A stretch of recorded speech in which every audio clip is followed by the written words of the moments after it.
The largest mechanism used to implement the New World Order agenda is the worldwide secret society network. Politicians, bankers, businessmen, and media personalities, the biggest names in history and world affairs, form a huge secret society matrix. This hierarchical, pyramid-structured network is constantly recruiting and placing members in key influential positions. In order to orchestrate world events and policy decisions from behind the scenes, many niche secret societies groom and position politicians, media personalities, and other yes-men so they may best aid the great work. As A.E. Waite wrote, "Beneath the broad tide of human history, there flow the stealthy undercurrents of the secret societies, which frequently determine in the depths the changes that take place upon the surface." Or as Rush Limbaugh said, "You see, if you amount to anything in Washington these days, it is because you have been plucked or hand-picked from an Ivy League school, Harvard, Yale, Kennedy School of Government. You've shown an aptitude to be a good Ivy League type, and so you're plucked, so to speak, and you are assigned success. You are assigned a certain role in government somewhere, and then your success is monitored and tracked, and you go where the pluckers and the handpickers can put you. World leaders are made offers they cannot refuse, bribed, even blackmailed, or otherwise recruited and sworn into these secret societies. Then, often under blood oaths to which they remain loyal, these brotherhood initiates follow orders throughout their terms in office. In this way, the electorate constantly changes, giving the illusion of discontinuity of leadership, when in fact, each successive leader, coincidentally, belongs to the same secret societies. A few of the more influential ones include the Freemasons, the Illuminati, Bohemian Grove, Skull and Bones, the Council on Foreign Relations, the Royal Institute of International Affairs, the Bilderberg Group, and the Trilateral Commission. Paul Joseph Watson wrote, "A disturbing majority of the House and Senate representatives hold membership to elite organizations publicly sworn to destroying America in favor of a globalist one-world order system. This trend ranges from the now public U.S.-centered Council on Foreign Relations through the Trilateral Commission to the quasi-secret internationalist Bilderberg Group. At the end of the spectrum, we even see occult influences like Skull and Bones, along with the Freemasons. The justification for a zealously ordered one-world government is chaos. Terrorism is the premier method for fomenting this chaos." David Icke wrote, "The conspiracy to create a centralized global fascist state is orchestrated in the 5 cents world by a secret network known collectively as the Illuminati, or Illuminated Ones. They manipulate through secret societies and groupings like the Freemasons, Knights of Malta, Knights Templar, and the Jesuits. These and others feed carefully chosen recruits into the Illuminati, and they are installed in positions of power throughout the world, infesting all colors, races, creeds, and countries. It is not that everyone in the secret societies is aware of the plot. The overwhelming majority are not. The Illuminati operate like a cancer to infiltrate and covertly control other organizations. Most Freemasons never progress higher than the bottom 3 levels of degree, the so-called blue degrees, and they don't realize what their organization is being used for. Just look at the recent U.S. presidents. George W. Bush, Mason and Skull and Bones; Bill Clinton, Mason, CFR, Bilderberg, Trilateral; George H.W. Bush, Mason, Committee of 300, Skull and Bones, CFR, Trilateral; Ronald Reagan, Mason, Knights of Malta; Jimmy Carter, Mason, CFR, Trilateral; Gerald Ford, Mason, CFR, and on it goes. Most every American president has belonged to one or many secret societies. Almost all America's founding fathers were Freemasons. The Senate has maintained a Masonic majority since its inception, and its influence has only become more pervasive since. To deny the influence secret societies have in world affairs is naive, but the mainstream media seem complicit in their exclusion of any coverage involving them. As shown previously, this mainstream media blackout is also maintained through secret society membership.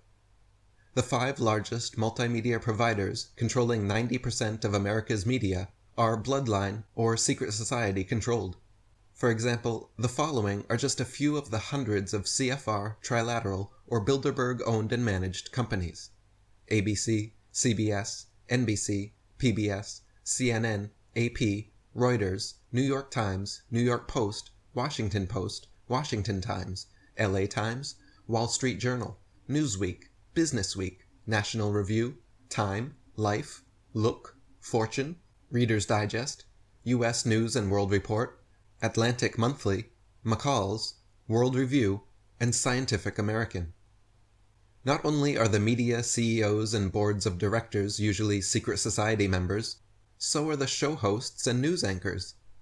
Here's a sampling of some mainstream anchors and media personalities found on secret society rosters: Peter Jennings, Dan Rather, Tom Brokaw, Ted Koppel, Barbara Walters, Diane Sawyer, William F. Buckley Jr., Joseph Harsh, Bill Myers, C.C. Collinwood, David Brinkley, John Chancellor, Marvin Kalb, Daniel Shore, Joseph Kraft, James Reston, Max Frankel, David Halberstrom, Harrison Salisbury, Sol Linowitz, George Will, Robert McNeil, David Gergen, and Mortimer Zuckerman.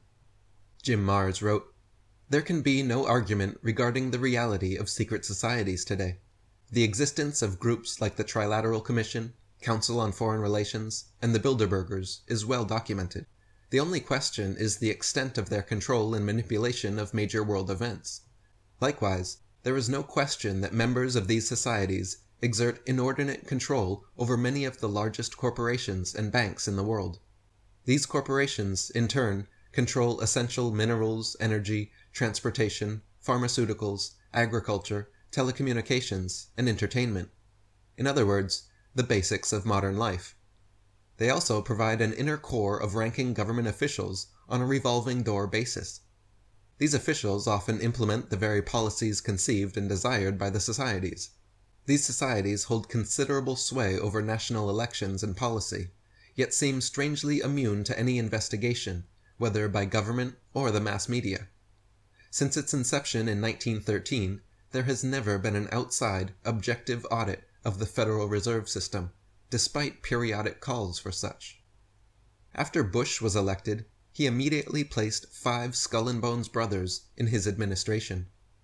Clinton and Nixon had over 100 CFR members in their administrations. Ronald Reagan's 59-man transition team alone had 28 CFR members, 10 Bilderbergers, and 10 Trilaterals. Secret society members are prevalent at all levels of government, and not just in America, but worldwide. For instance, Saddam Hussein, Yasser Arafat, Mikhail Gorbachev, George Bush, and Tony Blair are all 33rd degree Freemasons. Marx, Engels, Lenin, Stalin, Trotsky, and Mao Zedong were all high-level Grand Orient Lodge Freemasons. Winston Churchill was Committee of 300 and a Mason. Cecil Rhodes founded the Round Table, was Committee of 300 and a Mason. Henry Kissinger was a Mason, Knight of Malta, Committee of 300, and a Bilderberger. Dick Cheney is CFR and Trilateral Commission. David Rockefeller founded Bilderberg and the Trilateral Commission, and is also CFR, Committee of 300, and a Mason. These are the biggest, most powerful names in politics, all meeting in secret, with no minutes and no media coverage. Our public servants making private policy decisions behind closed doors. This has been the rule, not the exception, for longer than most people realize. During the 19th century, British Prime Minister Benjamin Disraeli was quite outspoken regarding the influence of secret societies in politics.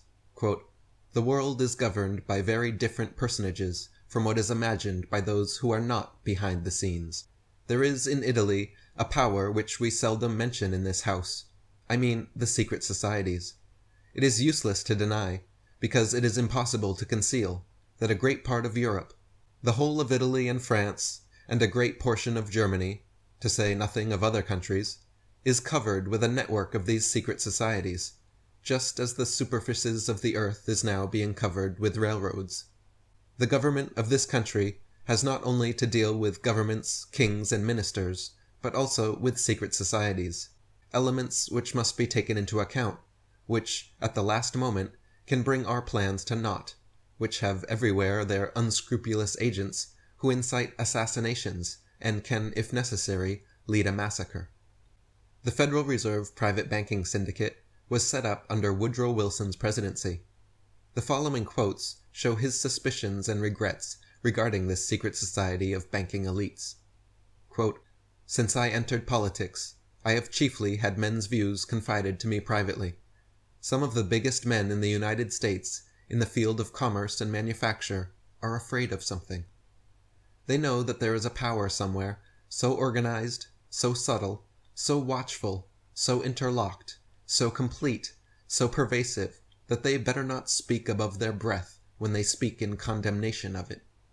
I am a most unhappy man. I have unwittingly ruined my country. A great industrial nation is controlled by its system of credit. Our system of credit is concentrated. The growth of the nation, therefore, and all our activities are in the hands of a few men. We have come to be one of the worst ruled, one of the most completely controlled and dominated governments in the civilized world.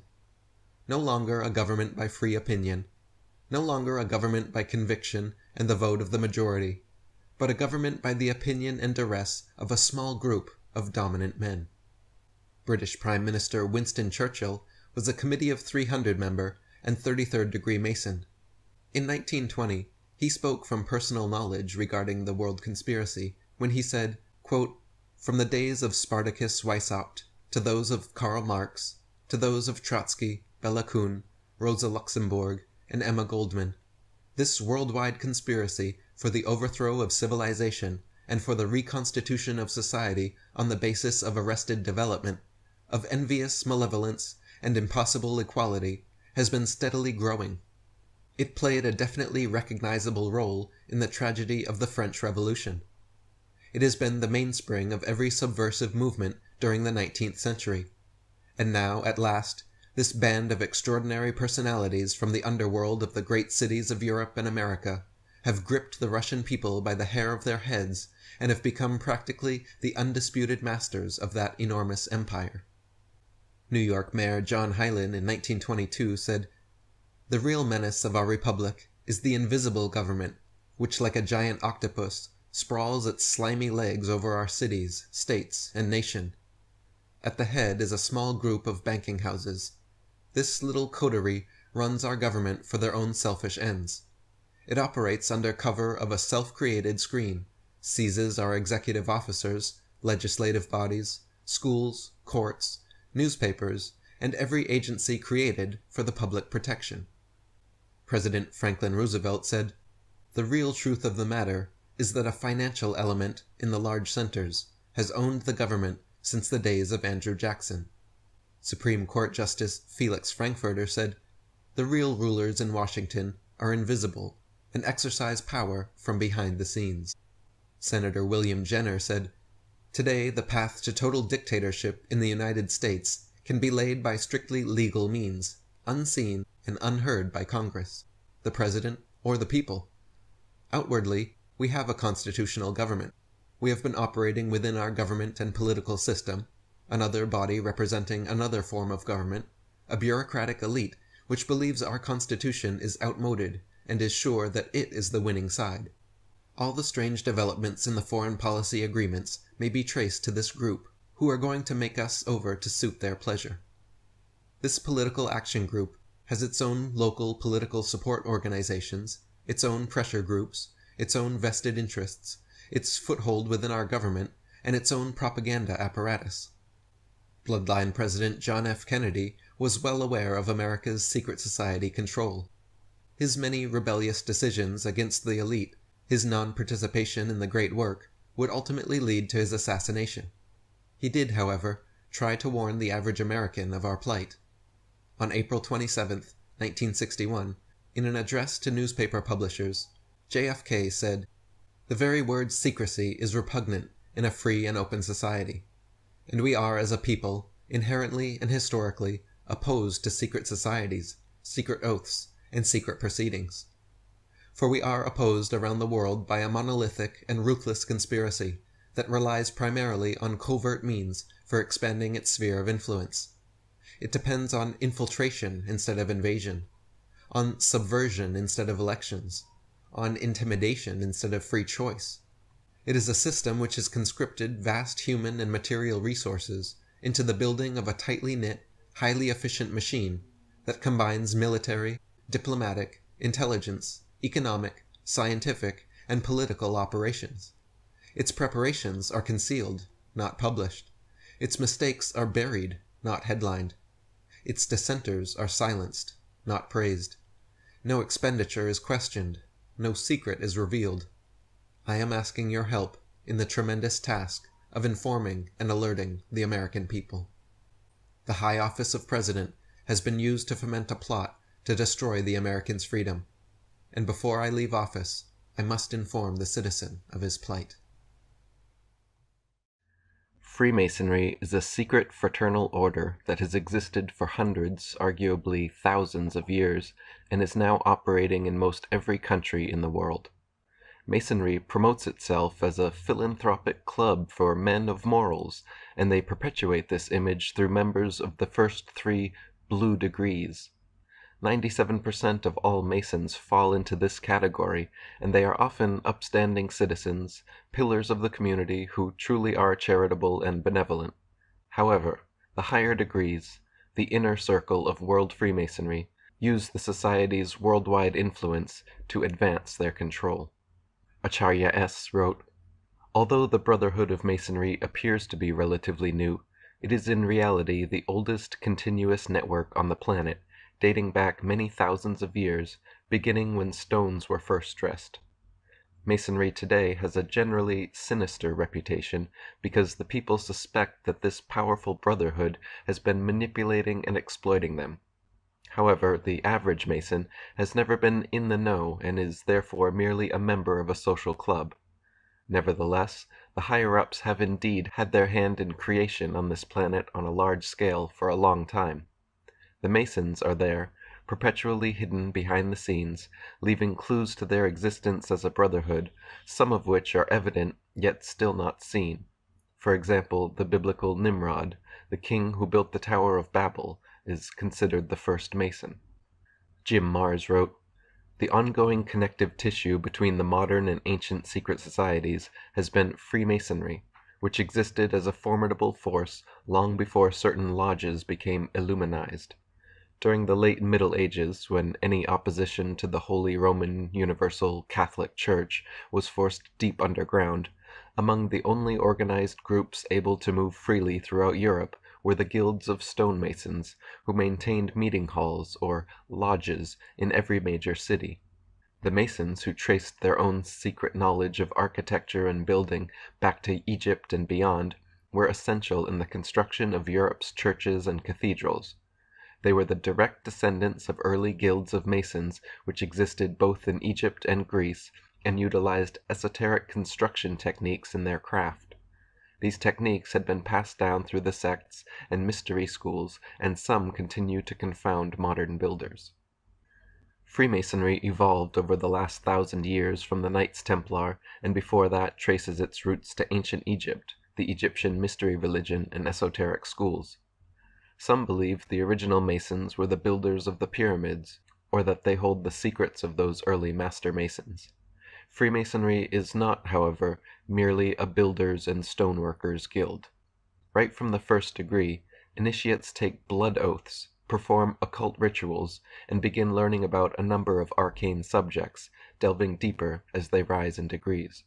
Some of the subjects studied and practiced include astrology, consciousness, magic, tarot, Kabbalah, the Tree of Life, sacred geometry, divination, scrying, theosophy, numerology, symbology, alchemy, hermeticism, the chakra system, auras, energy bodies, astral projection, out-of-body experiences, kundalini, geomancy, Masonic occult history and philosophy, metaphysics, epistemology, secret handshakes, and secret gestures.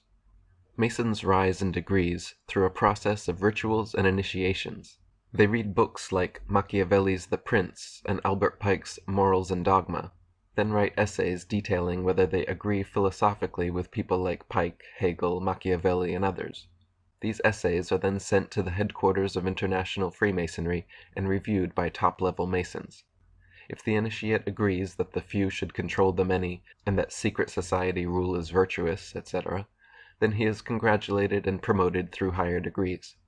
If the initiate disagrees that the few should control the many, and holds a genuinely moral position, then he is congratulated and promoted within his existing branch, never to rise above the blue degrees. Every Mason will disagree with this, however, because most Blue Lodge Masons genuinely do not know, and high-ranking Masons are sworn to secrecy. Commander of the Supreme Council of the 33rd Degree and Supreme Pontiff of Universal Freemasonry, Albert Pike, wrote in his Morals and Dogma, "The blue degrees are but the outer court or portico of the temple. Parts of the symbols are displayed there to the initiate, but he is intentionally misled by false interpretations. It is not intended that he shall understand them, but it is intended that he shall imagine that he understands them. Their true implication is reserved for the adepts, the princes of Masonry." 33rd degree Masonic historian Manly P. Hall wrote, "Freemasonry is a fraternity within a fraternity, an outer organization concealing an inner brotherhood of the elect. It is necessary to establish the existence of these two separate yet interdependent orders, the one visible and the other invisible. The visible society is a splendid camaraderie of free and accepted men enjoined to devote themselves to ethical, educational, fraternal, patriotic, and humanitarian concerns. The invisible society is a secret and most august fraternity whose members are dedicated to the service of a mysterious arcanum arcandrum, a sacred secret. Those brethren who have essayed to write the history of their craft have not included in their disquisitions, a formal discourse or treatise, the story of that truly secret inner society, which is to the body Freemasonic what the heart is to the body human. In each generation only a few are accepted into the inner sanctuary of the work. The great initiate philosophers of Freemasonry are masters of that secret doctrine which forms the invisible foundation of every great theological and rational institution. The process from a 1st to 33rd degree Freemason may take 10, 20, 30, or more years, but is not based on time. The way initiates rise degrees is through invitation by members of a higher degree. This is the nature of all secret societies. The only way to get ahead is by appeasing those ahead of you. It is through this bootlicking pyramid structure that the few bloodline elite at the top control the many at the bottom. Then, by issuing lords, knights, and vassals of various degrees along the way to do their bidding, the royals essentially control all facets of this worldwide brotherhood. Manly P. Hall wrote, "The initiated brother realizes that his so-called symbols and rituals are merely blinds fabricated by the wise to perpetuate ideas incomprehensible to the average individual. He also realizes that few Masons of today know or appreciate the mystic meaning concealed within these rituals." Jim Mars wrote, "The invitation-only 33rd degree is the highest publicly known degree. The vast majority of members look upon their affiliation with Freemasonry as little different from joining the Lions Club, the Optimists, or the Chamber of Commerce. And from their standpoint, this is true. Even Masonic literature makes clear that only those initiates who progress beyond 33rd degree status are educated in the group's true goals and secrets. This hierarchy is readily admitted by Masonic authors. There has always existed an external, elementary, popular doctrine which has served for the institution of the masses who are insufficiently prepared for deeper teaching," wrote Mason Wilmshurst. "There has been an interior, advanced doctrine, a more secret knowledge, which has been reserved for riper minds, and into which only proficient and properly prepared candidates who voluntarily sought to participate in it were initiated." The highest known formal degree of Masonry is the 33rd degree. This title has been held by many world leaders and important names in modern history. The following U.S. presidents were known to be Masons, many of them 33rd degree: Washington, Jefferson, Madison, Monroe, Jackson, Polk, Buchanan, Johnson, Garfield, McKinley, Roosevelt, Taft, Harding, Roosevelt, Truman, Ford, Carter, Reagan, Clinton, both Bushes, and Obama. All the following people were also Masons, most of them 33rd degree. Buzz Aldrin, John Glenn, Yasser Arafat, Tony Blair, John Wilkes Booth, James Cameron, Winston Churchill, Walt Disney, Bob Dole, Frederick Engel, Newt Gingrich, Mikhail Gorbachev, Al Gore, Billy Graham, Richard Holbrooke, J. Edgar Hoover, Colonel Mandel House, Saddam Hussein, Burl Ives, Jesse James, Jesse Jackson, Henry Kissinger, Vladimir Lenin, Robert McNamara, Karl Marx, Lord Alfred Milner, Benjamin Netanyahu, Albert Pike, Prince Philip, Colin Powell, Cecil Rhodes, James Rothschild, Charles Taze Russell, Joseph Stalin, Strom Thurmond, Leon Trotsky, Paul Warburg, H.G. Wells, and thousands more. Tex Mars wrote, "When we examine the historical record of the world's most despicable mass murderers and revolutionaries, we find that almost all of them were members of Freemasonry and other secret societies of the Illuminati. Robespierre was a Freemason, Weishaupt was a Freemason, Napoleon was a Freemason, Lenin was a Freemason, Stalin was a Freemason, Truman and Roosevelt were Freemasons, Ariel Sharon is a Freemason, Bill Clinton is a Freemason, Fidel Castro is a Freemason." Traditional history insists that the Revolutionary War was fought over the British monarchy's unjust taxation of America. While this is true on one level, it is also true that the leaders of the American Revolution, the signers of the Constitution and Declaration of Independence, were all descendants of British aristocratic bloodlines, and most of them Freemasons. Manly P. Hall wrote, "Not only were many of the founders of the United States government Masons, but they received aid from a secret and august body existing in Europe which helped them to establish this country for a peculiar and particular purpose known only to the initiated few." David Oveson wrote, "The very struggle for independence seems to have been directed by the Masonic Brotherhood, and some historians insist had even been started by them." Graham Hancock wrote, "Freemasonry was the driving force behind the ideals and tenets of the American Revolution. What is less well known is the fact that there was a very close connection between the French and American Masonic lodges at that time. In those days, Freemasonry in America was regulated by United Grand Lodge in England, which appointed provincial Grand Masters in various regions of the North American continent. Before the Revolutionary War, the New World of the Americas lacked unity and autonomous identity. For almost 300 years, there was no military, constitution, or federal government. Then, within 2 short years, the snap of a historical finger, America had Continental Marines, Continental Congress, and the Articles of the Confederation. With the Declaration of Independence, the British colonialists, or Americans, officially separated from the British nationalists. Freemason and bloodline General George Washington became first President of the now United States of America, and royal rule of America switched from overt to covert. Royal and secret society rule had not changed, only the perception of governance changed, while the same DNA stayed in office. Instead of peasants well aware of their plight, knowing the monarchs and emperors oppressing them, we became peasants who actually believed we were born into a free and open system." Jim Mars wrote, "Freemasonry, the oldest and most powerful secret society in the history of the world, had planted firm roots in early-day America and even played a significant role in the American Revolution. It played an even greater role in the subsequent French Revolution, which initially was greeted with great joy and approval in the United States. The number of Masonic lodges grew and membership increased. By 1826, it was estimated that Masons in the United States numbered nearly 50,000, mostly educated and professional men. But in that year, one Mason broke ranks. It became known that a Captain William Morgan of Batavia, New York, was planning to publish a book revealing the secret symbols, handshakes, oaths, and purposes of the Freemasons. Morgan, a 30-year member of the order, wrote, The bane of our civil institutions is to be found in Masonry, already powerful and daily becoming more so. I owe my country an exposure of its dangers.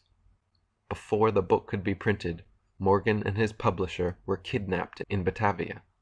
Irate friends and neighbors pursued the kidnappers and managed to rescue the publisher, but Morgan was not so fortunate. He was never seen again. Years later, a Mason named Henry L. Valence confided to his doctor as he lay dying that he and 2 other Masons had dropped Morgan into the Niagara River. Valence said since that night he had suffered from a guilty conscience, the mark of Cain, and sought absolution for his sin. If you listen to Hollywood's Masonic adventure movie National Treasure, then 6 of the founding fathers were Freemasons. If you read various Masonic websites, they tend to admit 9 to 13 were Masons, but the truth is that the majority of the founding fathers were high-ranking Masons.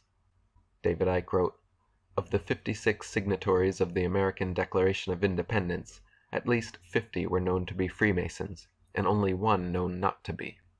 Ralph Epperson wrote, "The Supreme Council of the 33rd degree of the Scottish Rite of Freemasonry has told the student that 13 of 39 original signers of the Constitution were Masons. It is also interesting to note that there were 39 signers, exactly 3 times the Masonic number 13. 13 is an important number to the Masons. There are 13 degrees in York Rite Freemasonry, and there just happen to be 13 original colonies, including New York. New York is known as the Empire State, with the Empire State Building. But whose empire? Who's the emperor? Perhaps the York Rite Freemasons could tell us. 13 Masons signed the Constitution, along with 26, 13 times 2, non-Masons, making the 39, 13 times 3. There also just happens to be 39 members of the Rockefellers' Bilderberg Inner Circle, and 39 floors in Rockefeller's United Nations building. The majority of the U.S. founding fathers, the Senate, and the presidents have been Freemasons, but those who were not usually had nothing good to say about the organization. President John Quincy Adams wrote, "I do consciously and sincerely believe that the order of Freemasonry, if not the greatest, is one of the greatest moral and political evils under which the Union is now laboring, a conspiracy of the few against the equal rights of the many. Masonry ought forever to be abolished. It is wrong, essentially wrong, a seed of evil, which can never produce any good." President Millard Fillmore wrote, "The Masonic fraternity tramples upon our rights, defeats the administration of justice, and bids defiance to every government which it cannot control." President Ulysses S. Grant said, "All secret oath-bound political parties are dangerous to any nation, no matter how pure or how patriotic the motives and principles which first bring them together." Supreme Court Chief Justice John Marshall said, "The institution of Masonry ought to be abandoned as one capable of much evil, and incapable of producing any good which might not be effected by safe and open means." And Reverend John G. Stevens wrote, "Masonry was a state within a state, and that one day Masons would overthrow the democratic government of the United States and would crown one of their grand kings as ruler of this nation." Like the Freemasons, the Illuminati, their concepts and esoteric knowledge, traces back thousands of years to the Egyptian mystery schools and religion. However, this order was first publicly identified in 1776, the same year America signed the Declaration of Independence. On May 1st, 1776, May Day, Adam Weishaupt, professor of law at Ingolstadt University, officially formed the Bavarian Illuminati. Fritz Springmeier wrote, "The Illuminati is the continuation of the mystery religions of Babylon and Egypt, and the bloodlines of the Illuminati go back to people who at one time lived in Babylon and Egypt." David Icke wrote, "The bloodlines and the Illuminati secret society network through which they manipulate has been the force behind many of the major empires of history. In ancient times, Sumer and Babylon were both headquarters for the Illuminati, in the land now called Iraq, and Egypt was also extremely important to them. It was the accounts, texts, and artifacts from Sumer and Babylon that were burned or looted from Iraqi museums in the wake of the American and British invasion. After Babylon, the Illuminati bloodline network moved its headquarters to Rome, and it was during this time that we had the Roman Empire, and the creation of the Roman Church, or institutionalized Christianity.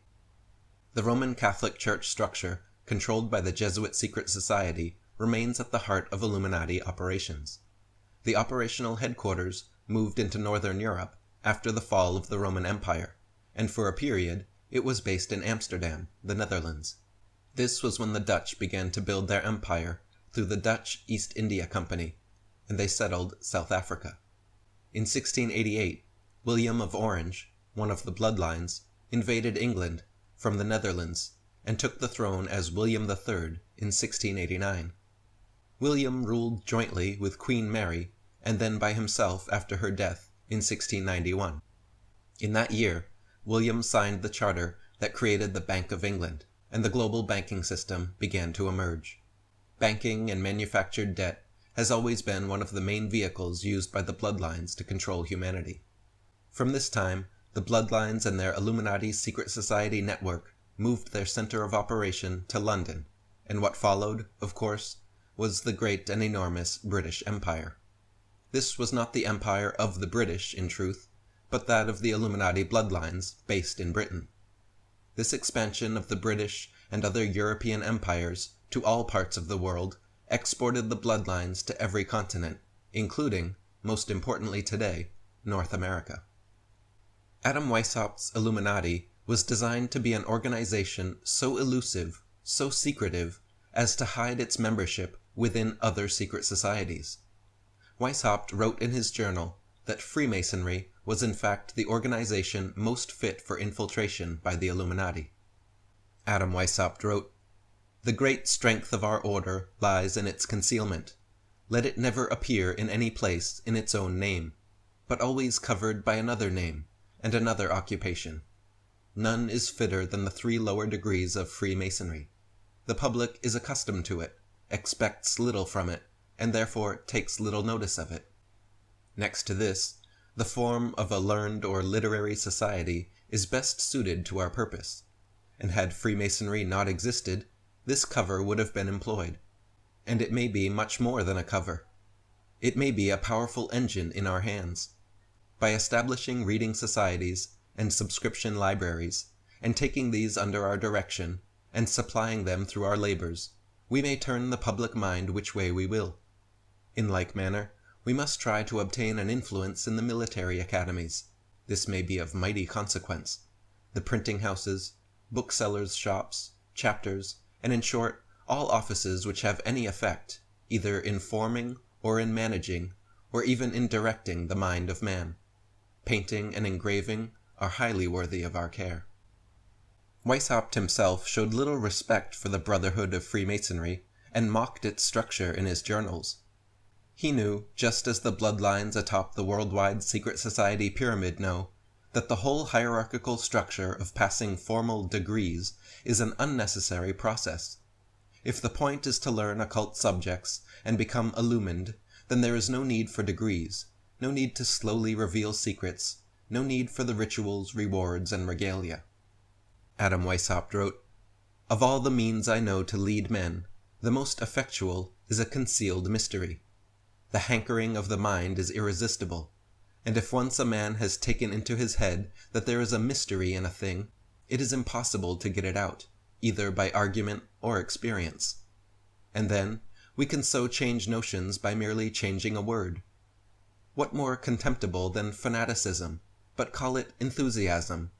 Then add the little word noble, and you may lead him over the world. For their sakes, and to rivet still faster their own fetters, they engage in the most corrupting of all employments. And for what? To learn something more of an order, of which every degree explodes the doctrine of a former one? Would it have hurt the young Illuminatus to have it explained to him all at once? Would not this fire his mind, when he sees with the same glance the great object, and the fitness of the means for attaining it?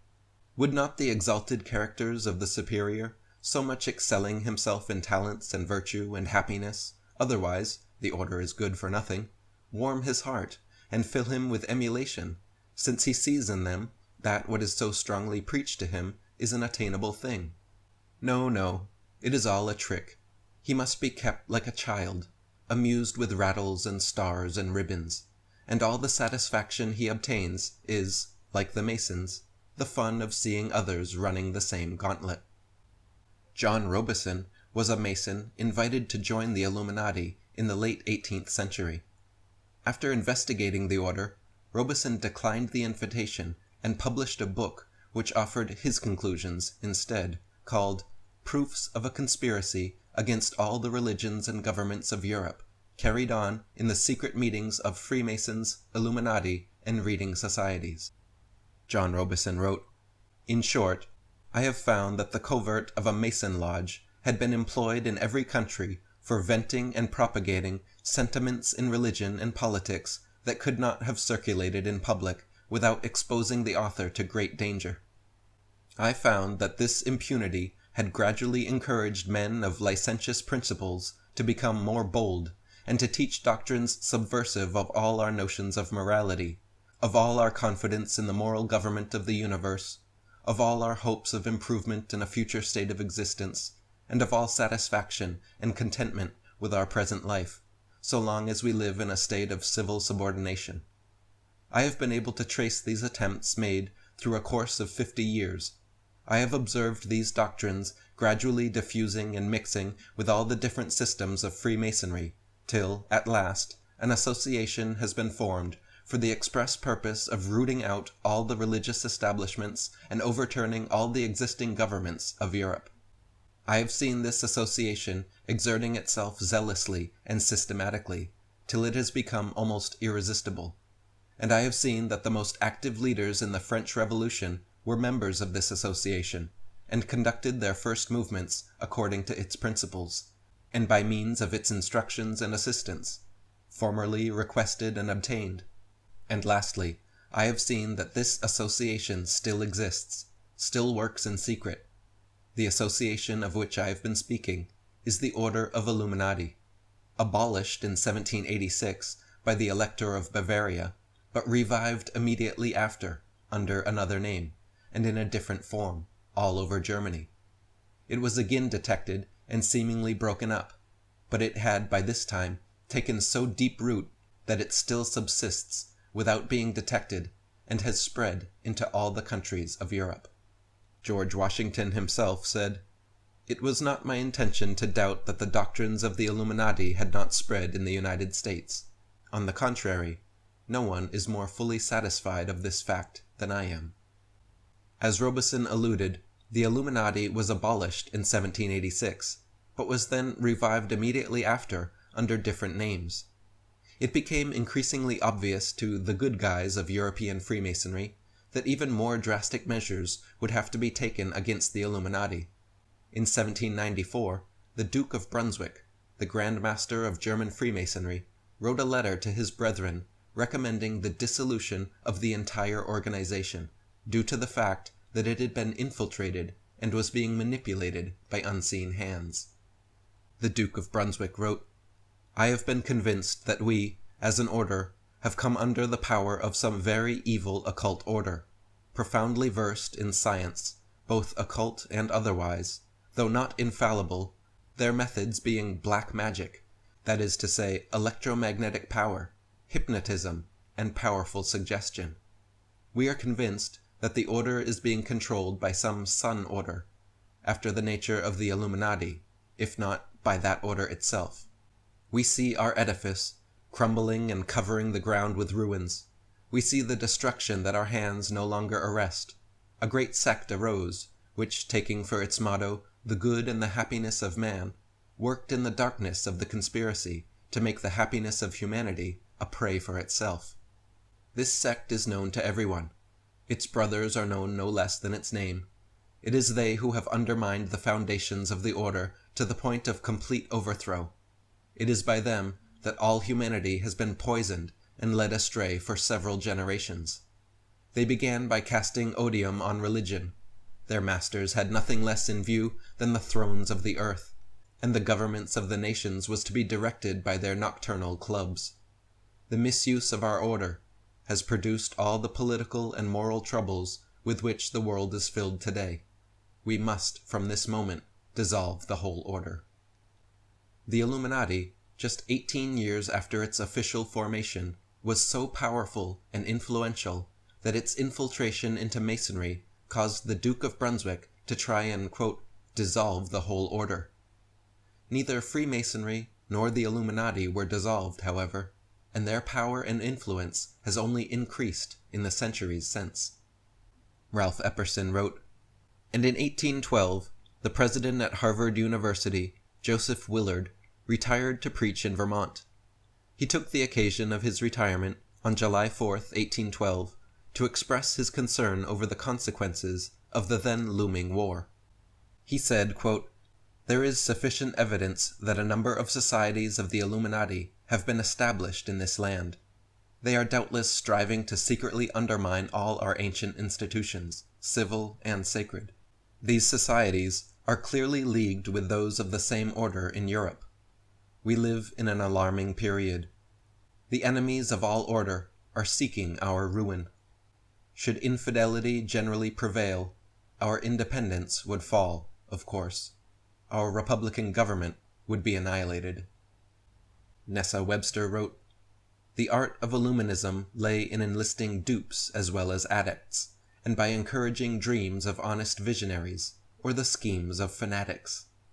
By flattering the vanity of ambitious egotists, by working on unbalanced brains, or by playing such passions as greed and power to make men of totally divergent aims serve the secret purpose of the sect. People with money were welcomed, but kept oblivious of actual secrets.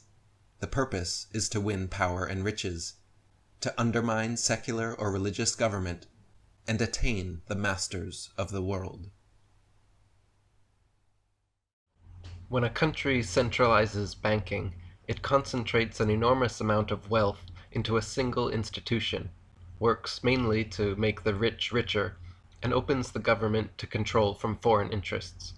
As Bill Clinton's mentor, Dr. Carroll Quigley, wrote, the powers of financial capitalism had another far-reaching aim, nothing less than to create a world system of financial control in private hands, able to dominate the political system of each country and the economy of the world as a whole. This system was to be controlled in a feudalist fashion by the central banks of the world, acting in concert by secret agreements arrived at in frequent private meetings and conferences. The apex of the system was the Bank for International Settlements in Basel, Switzerland, a private bank owned and controlled by the world's central banks, which were themselves private corporations. The growth of financial capitalism made possible a centralization of world economic control and use of this power for the direct benefit of financiers and the indirect injury of all other economic groups. As Jim Marrs said, anyone seeking to prove the existence of conspiracies in America needs look no further than the origin of our present central bank. Here is a well-documented conspiracy involving the very names tied to modern secret societies.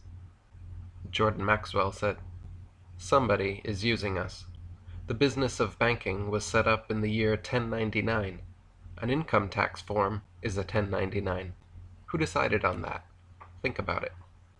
With institutions like IMF and World Bank, along with new union currencies like the EU euro, further consolidating and centralizing the world's banking and currencies, the amount of worldwide influence these international bankers have on world economies and politics is extraordinary.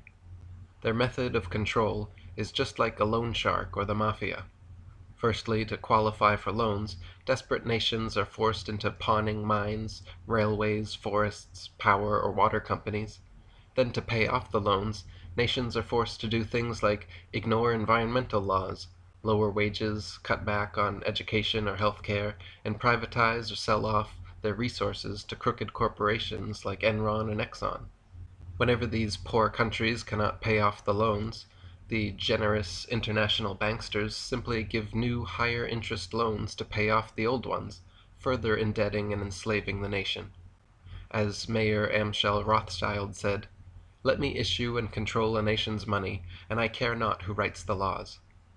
More recently, Richard McKenna, former president of Midland's Bank of England, said, "Those that create and issue the money and credit direct the policies of government and hold in their hands the destiny of the people." Alex Christopher wrote, "It is a well-known fact that international bankers have financed nations to fight against each other. Where do you think the countries get their money to buy tanks, guns, uniforms, etc., to arm their nation for war? They borrow from international bankers. International bankers have financed both sides of countries at war with each other. They don't care who wins, because while the nations are borrowing huge amounts of money to kill each other, international bankers make huge amounts on money from the interest charges that they make each nation pay. They also have the power to control the outcome of the war by simply cutting off the flow of money they lend. So under the threat of war, international bankers have used their power to gain or increase control over governments. By keeping a nation in debt, they are in a position to demand a voice in the government affairs of the nation. Another goal, which they have already achieved, is to control all the world's monetary systems. Thomas Jefferson said, "I sincerely believe that banking establishments are more dangerous than standing armies. If the American people ever allow the private banks to control the issue of their currency, first by inflation, then by deflation, the banks and the corporations that grow up around them will deprive the people of all property until their children wake up homeless on the continent their fathers conquered." Despite Jefferson's warnings, in 1791, Alexander Hamilton, the Secretary of the Treasury, pushed a congressional charter through to create the first Bank of the United States, which stood for 20 years, until 1811, when President James Madison and Vice President George Clinton refused to sign and renew the charter. Madison said, "History records that the money changers have used every form of abuse, intrigue, deceit, and violent means possible to maintain their control over governments by controlling the money and its issuance." Strangely enough, only 5 years later, still under Madison's presidency, in 1816, he signed the charter for the Second National Bank. Such hypocritical action raised suspicion of bribe or blackmail at work behind the scenes. In 1828, Andrew Jackson said in a speech addressing the central bankers, "You are a den of vipers and thieves. I intend to rout you out, and by the eternal God, I will rout you out. If people only understood the rank injustice of the money and banking system, there would be a revolution by morning." As president for the next 8 years, Jackson worked to abolish the federal charter of the Second Bank of the U.S.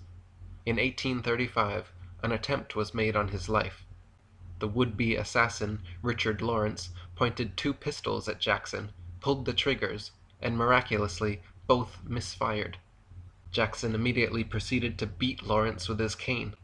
Lawrence would later tell police he wanted to kill Jackson because, quote, "money would be more plenty" for him, and that he, quote, "could not rise until the president fell." He said the American government owed him a large sum of money, but Andrew Jackson was preventing him from receiving it. This is most definitely a reference to Andrew Jackson's struggles with the central bank, which was the obvious motivation for such an attempt on his life. In 1836, Jackson succeeded in abolishing the Second National Bank, stating, "The bold effort the present bank had made to control the government are but premonitions of the fate that await the American people should they be deluded into a perpetuation of this institution or the establishment of another like it." When asked on his deathbed what his life's greatest accomplishment was, Jackson replied, "I killed the bank." Fortunately, we were not deluded into the perpetuation of that Second National Bank, but unfortunately, we were tricked into the establishment of another, much worse than it. From 1837 to 1863 was a period of free banking in America, during which only state-chartered banks existed, and the values of silver and gold were very stable. In 1863, the Rothschild interests had succeeded in forcing a bill through Congress via their insider Treasury Secretary, Salmon P. Chase. He passed the National Banking Act, once again creating a federally chartered central bank, one with the power to print and issue paper money. At the time, President Abraham Lincoln fought against the central bankers and said, "The money power preys upon the nation in time of peace and conspires against it in times of adversity. It is more despotic than monarchy, more insolent than autocracy, more selfish than bureaucracy. I see in the near future a crisis approaching that unnerves me and causes me to tremble for the safety of our country. Corporations have been enthroned, an era of corruption will follow, and the money power of the country will endeavor to prolong its reign by working upon the prejudices of the people until the wealth is aggregated in a few hands and the republic is destroyed." He was shot and killed a year and a half later in April 1865.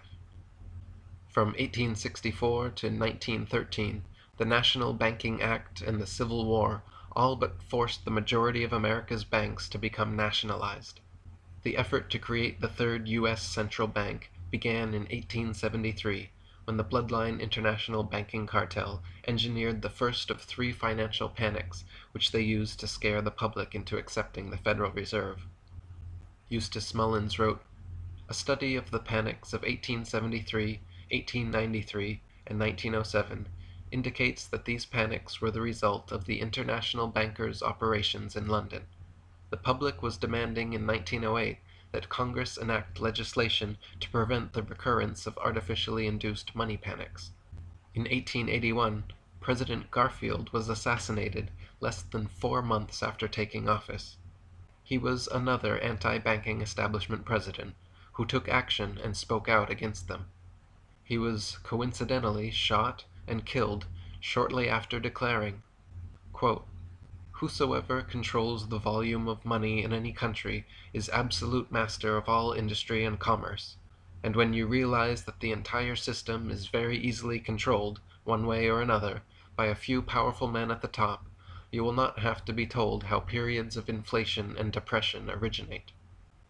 The next presidential assassination happened 20 years later, when a supposed anarchist shot William McKinley twice at point-blank range.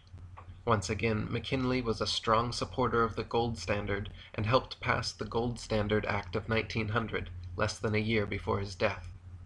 On November 22, 1910, 7 of the richest men in the world met at J.P. Morgan's personal island retreat off the coast of Georgia called Jekyll Island. The 7 men were Frank A. Vanderlip, Abraham Piatt Andrew, Henry P. Davidson, Charles D. Norton, Benjamin Strong, Paul Moritz Warburg, and Nelson W. Aldrich.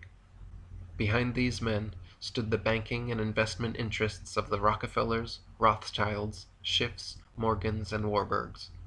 The 7 Jekyll Island conspirators met for 7 days and planned a series of radical banking reforms necessary to create the Federal Reserve.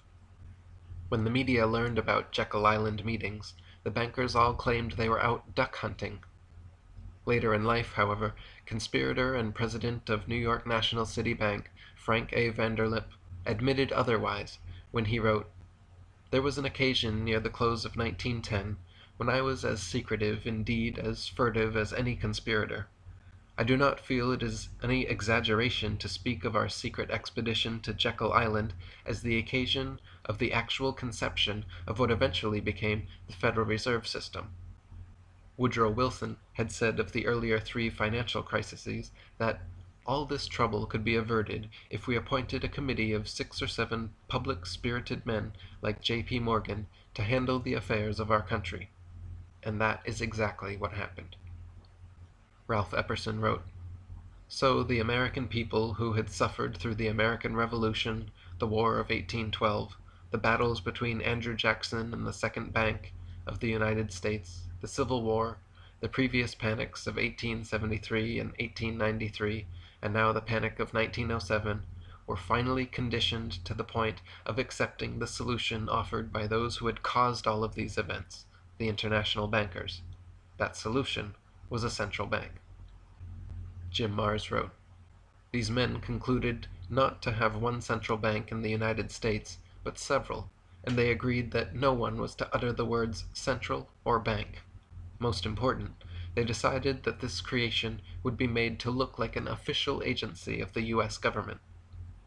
They called it the Federal Reserve, but it is neither federal nor a reserve.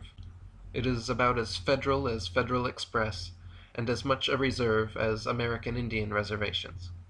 It is a network of banks, 5 originally, now 12, headed at the New York branch, all of them privately owned, but made to appear like an official government agency. The original stockholders of the Federal Reserve were Rockefellers, Rothschilds, Warburgs, Russells, Morgans, Peabodys, and Reynolds, all Illuminati families. Fritz Springmeier wrote, "The Federal Reserve Bank of New York was controlled by 5 banks which owned 53% of its stock. These 5 banks were controlled by Nathan M. Rothschilds and Sons of London. Control over the U.S. Fed is basically control over the world's money. That fact alone shows how immense the Rothschilds' power is. If one examines who has been appointed to head the Fed and to run it, the connections of the Federal Reserve System to the Rothschilds can further be seen. Another private enterprise using the name Federal that the Rothschilds also direct is Federal Express. Anyone else might be taken to court for making their businesses sound like they are government, not the Rothschilds. It is appropriate for them to appropriate the name of Federal because, by way of MI6 via the CIA, they instruct the U.S. government. Senators are bought and paid off by their system, as investigators of the BCCI are discovering. In 1913, in an effort to pacify dissenters, the conspirators pre-planned a fake opposition to their central bank scheme. House Banking and Currency Committee Chairman Carter Glass wrote what was promoted as an alternative solution, the Federal Reserve Act. Jim Marrs wrote, Jekyll Island planners Vanderlip and Aldrich spoke out venomously against Glass's bill, even though entire sections were identical to the Aldrich plan. It was clearly an effort to garner public support for the Glass bill by the appearance of banker opposition. The appearance of opposition by Wall Street was necessary. William McAdoo, Wilson's son-in-law, who was appointed Secretary of the Treasury, later revealed, "Bankers fought the Federal Reserve Act with the tireless energy of men fighting a forest fire. They said it was populistic, socialistic, half-baked, destructive, infantile, badly conceived, and unworkable." However, McAdoo said in interviews with these bankers, "I perceived gradually, through all the haze and smoke of controversy, that the banking world was not really as much opposed to the bill as it pretended to be."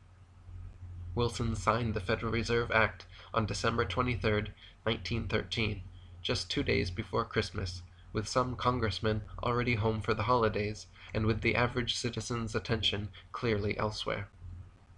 In 1913, Congressman Lindbergh warned that the Federal Reserve System establishes the most gigantic trust on earth. When the President signs this act, the invisible government by the monetary power will be legitimized. The new law will create inflation whenever the trusts want inflation. From now on, depressions will be scientifically created. After the bankers finished profiting from the World War, they decided to cause an economic depression in the U.S. so that they could further buy up the market, further expand government, and further control the American people. Creating booms, busts, recessions, and depressions is completely scientific when you decide the amount of money printed and circulated. As Nobel Prize-winning economist Milton Friedman said, "The Federal Reserve definitely caused the Great Depression by contracting the amount of currency in circulation by 1/3 from 1929 to 1933. Gary Allen wrote, "To think that the crash of 1929 was an accident or the result of stupidity defies all logic. The international bankers who promoted the inflationary policies and pushed the propaganda which pumped up the stock market represented too many generations of accumulated expertise to have blundered it into the Great Depression. It was the game of boom and bust, using economic crisis to consolidate political power at the top where it can be most easily controlled. The major cause of the economic collapse was the deliberately created credit inflation by the Federal Reserve. In 6 years, it had inflated the money supply by 62%, inducing market speculations and unwise investments by middle Americans who were being set up for a shearing. When the shearing came, The sheep took a realistic look at their economy and panicked. Optimism was replaced by economic despair. Despair produced a willingness to accept a major expansion of government controls over the economy. During the Depression, Congressman Louis T. McFadden was a very outspoken voice against the Federal Reserve. Regarding the Great Depression, he said, "It was not accidental. It was a carefully contrived occurrence. The international bankers sought to bring about a condition of despair here so that they might emerge as rulers of us all." In 1932, he said, "We have in this country one of the most corrupt institutions the world has ever known. I refer to the Federal Reserve Board and the Federal Reserve Banks. The Federal Reserve Board has cheated the people of the United States out of enough money to pay the national debt 3 times over. This evil institution has impoverished and ruined the people of the United States, has bankrupted itself, and has practically bankrupted our government. It has done this through the defects of the law under which it operates, through the maladministration of the law by the Federal Reserve Board, and through the corrupt practices of the moneyed vultures who control it." Proceeding McFadden's activism, he received a series of death threats, and then died of food poisoning shortly after, under suspicious circumstances. President Franklin D. Roosevelt said in 1933, "The real truth of the matter is that a financial element in the large centers has owned the government since the days of Andrew Jackson." Ralph Epperson wrote, "Once inflation or deflation has been documented, the government economists point with pride at the supposed perpetrators, the public. They never direct their attention at the real culprit in America, the privately owned Federal Reserve System. This private banking establishment has complete control over the quantity of money in circulation. Therefore, they have the ability to create inflation or deflation whenever they choose to do so. Since the Great Depression, the Federal Reserve bankers have continued to manipulate the market for their own gain, and done so through periodic planned market plunges, after which they buy up all they can. In 1936 and 37, stock prices plummeted 50%. In 1948, dropped 16%. In 1953, down 13%. 1956 and 57, down 13%. And late in 57, down another 19%. It has continued like this every few years until today. In 1963, President Kennedy passed Executive Order 11110, which stripped the Federal Reserve from its power to loan money to the U.S. government. It also called for the printing of $450 billion in U.S.-backed debt-free currency, and gave the Treasury Department the authority to issue silver certificates against the Treasury's silver holdings. 6 months after this, JFK was killed. As soon as his successor Lyndon Johnson took office, the first thing he did was suspend the printing of JFK's silver certificates, and took them out of circulation. Ron Paul said, "It's money out of thin air. It's the secrecy of it all that's so bad. The ownership is by members of all the banks. It is something Congress created. The first central and national bank was created by Alexander Hamilton, and Jefferson got rid of it. The second one was gotten rid of by Andrew Jackson, and I'm just looking forward to being the president that gets rid of the third national bank." And Jordan Maxwell wrote, "Do you remember the television show called Mission Impossible? If you ever see a rerun, watch the opening of the show very closely. What will come up on the screen will be the insignia IMF, supposedly standing for the Impossible Mission Force. The Impossible Mission Force, the IMF, the International Monetary Fund, what were they always doing on the show? They were always tricking leaders out of positions of authority, assassinating somebody, helping people escape, or doing some other dirty deal, all in a war for power. Whose power? Of course, they were always working for some government, but the agents are not supposed to know who that is for sure. They just do their jobs, not knowing who's really hired them. The IMF just sends them out on a mission that they must perform at all costs. And if anyone should find out who's really pulling the strings, then the agents are told that we are going to disavow any connection to you.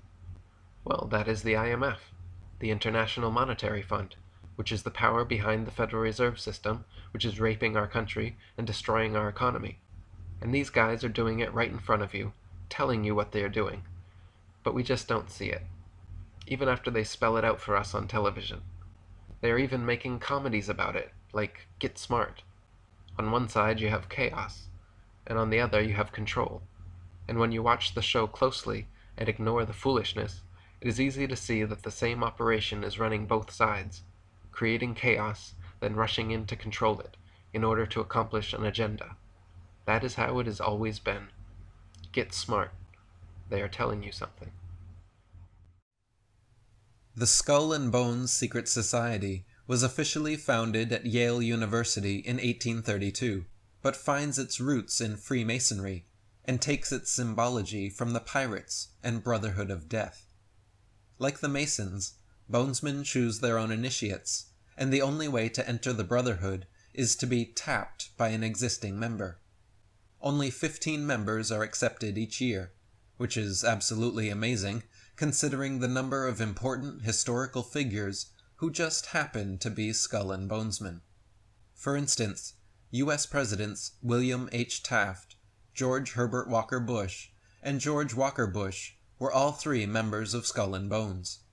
The following U.S. Senators, Prescott Bush, John Kerry, David Boren, Jonathan Bingham, John Chafee, John Sherman Cooper, James Buckley, Chauncey Depew, Frank Bosworth Brandegee, Robert A. Taft, William Maxwell Evarts, and John Hines were all Skull and Bonesmen. Governors Averell Harriman, William Bissell, William Henry Gleason, Simeon Eben Baldwin, and David Boren were Bonesmen, and so were Congressmen Frank Bosworth Brandegee, Howard M. Baldrige, and Jonathan Brewster Bingham. Supreme Court Justices Morrison Waite, Potter Stewart, William Taft, Simeon Eben Baldwin, and Edward Baldwin Whitney were all Bones brothers. Also Pierre Jay, the first chairman of the New York Federal Reserve, and George L. Harrison, president of the New York Federal Reserve, were both Bonesmen. Fritz Springmeier wrote, "Investigations revealed that the main purpose of the Skull and Bones is to get as many members as possible into strategically placed positions of power." Robbins stated that President Bush has tapped 5 Bonesmen to join his administration. One of them is current Securities and Exchange Commissioner William Donaldson, class of 1953. Donaldson will answer no questions about the Bones. Right down the line, almost every Bonesman has proven unbelievably successful in his chosen profession. William Maxwell Evarts, class of 1837, became U.S. Secretary of State, Attorney General, and a senator. Russell Davenport, class of 1923, was editor of Fortune magazine and created the Fortune 500 list. Amory Ho Bradford, class of 1934, married Carol Warburg Rothschild and was general manager for the New York Times. Richard Gow, class of 1955, was president of George Bush's Zapata Oil Company. Winston Lord, class of 1959, was chairman of the CFR, ambassador to China, and Clinton's Assistant Secretary of State. Founder of the National Review and host of TV show Firing Line, William F. Buckley was a Bonesman, and so was Henry Luce, the founder of Time Magazine, Life, Fortune, House and Home, and Sports Illustrated. Percy Rockefeller was a prominent businessman, founder and vice president of O&Oak Corporation, and sat on the board of directors for over a dozen large corporations. Alphonso Taft was a U.S. Attorney General, Secretary of War, and ambassador to Russia and Austria. His son William Taft was President of the United States and Chief Justice of the Supreme Court. As Ron Rosenbaum said in a CBS interview, "I think Skull and Bones has had slightly more success than the Mafia in the sense that the leaders of the 5 families are all doing 100 years in jail, and the leaders of the Skull and Bones families are doing 4 and 8 years in the White House." Many Bonesmen have graduated with CIA and intelligence community jobs waiting for them too. F. Truby Davison, Howard Weaver, William Sloane Coffin Jr., V. Van Dyne, James Buckley, Bill Buckley, Hugh Cunningham, Hugh Wilson, Reuben Holden, Charles R. Walker, Robert D. French, Archibald MacLeish, Dino Pianzio, William and McGeorge Bundy, Richard Moore, and George Bush are all bonesmen with U.S. intelligence agency jobs. As Yale professor of history Gaddis Smith said, Yale has influenced the Central Intelligence Agency more than any other university, giving the CIA the atmosphere of a class reunion. The Skull and Bones building at the Yale campus is called the Tomb. The imagery and decor inside the tomb is of death and darkness. Crypts, tombs, skulls, bones, blood, knives, swords, armor, etc. Inside the tomb, the Skull and Bones brothers annually perform their infamous, strange, and sexually promiscuous initiations. Ear-piercing screams are often heard from outside, and many say the tomb radiates negativity that they feel physically.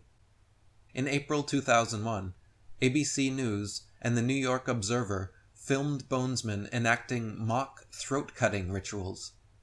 In the most rumored ritual, it is said each new initiate must lay down naked, blindfolded in a casket, and masturbate while other brothers stand in a circle watching.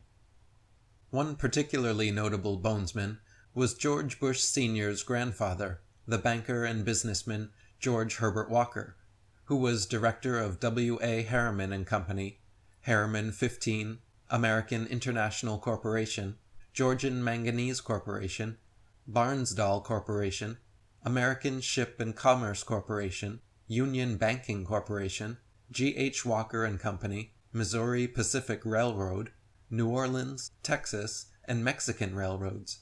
He was also a golf enthusiast and president of the USGA United States Golf Association. The biennial Walker Cup is named after him. He had 3 sons who all graduated Yale and became Skull and Bonesmen as well. George Herbert Walker Jr., co-founder of the New York Mets. Dr. John M. Walker became a CEO, and Lewis Walker, a CIA agent. His daughter, Dorothy, married bonesman Prescott Bush, who would become a U.S. Senator, CBS Board of Directors, vice president of his father-in-law's business Harriman and Company, and father of George Bush. Skull and Bones members often pose on both sides of the political dichotomy.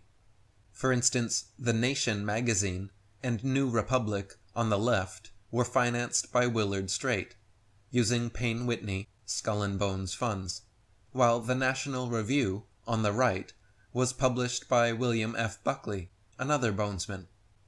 In 2004, Republican George W. Bush ran neck and neck against Democrat John Kerry, his Skull and Bones fraternity brother, and 16th cousin. As Dan Thompson wrote, both President Bush and John Kerry have appeared on national television with political pundit Tim Russert of Meet the Press. Both of them refused to answer any questions about their lifelong membership to the Skull and Bones fraternity. Their method of manipulation uses the bipartisan system as a control mechanism.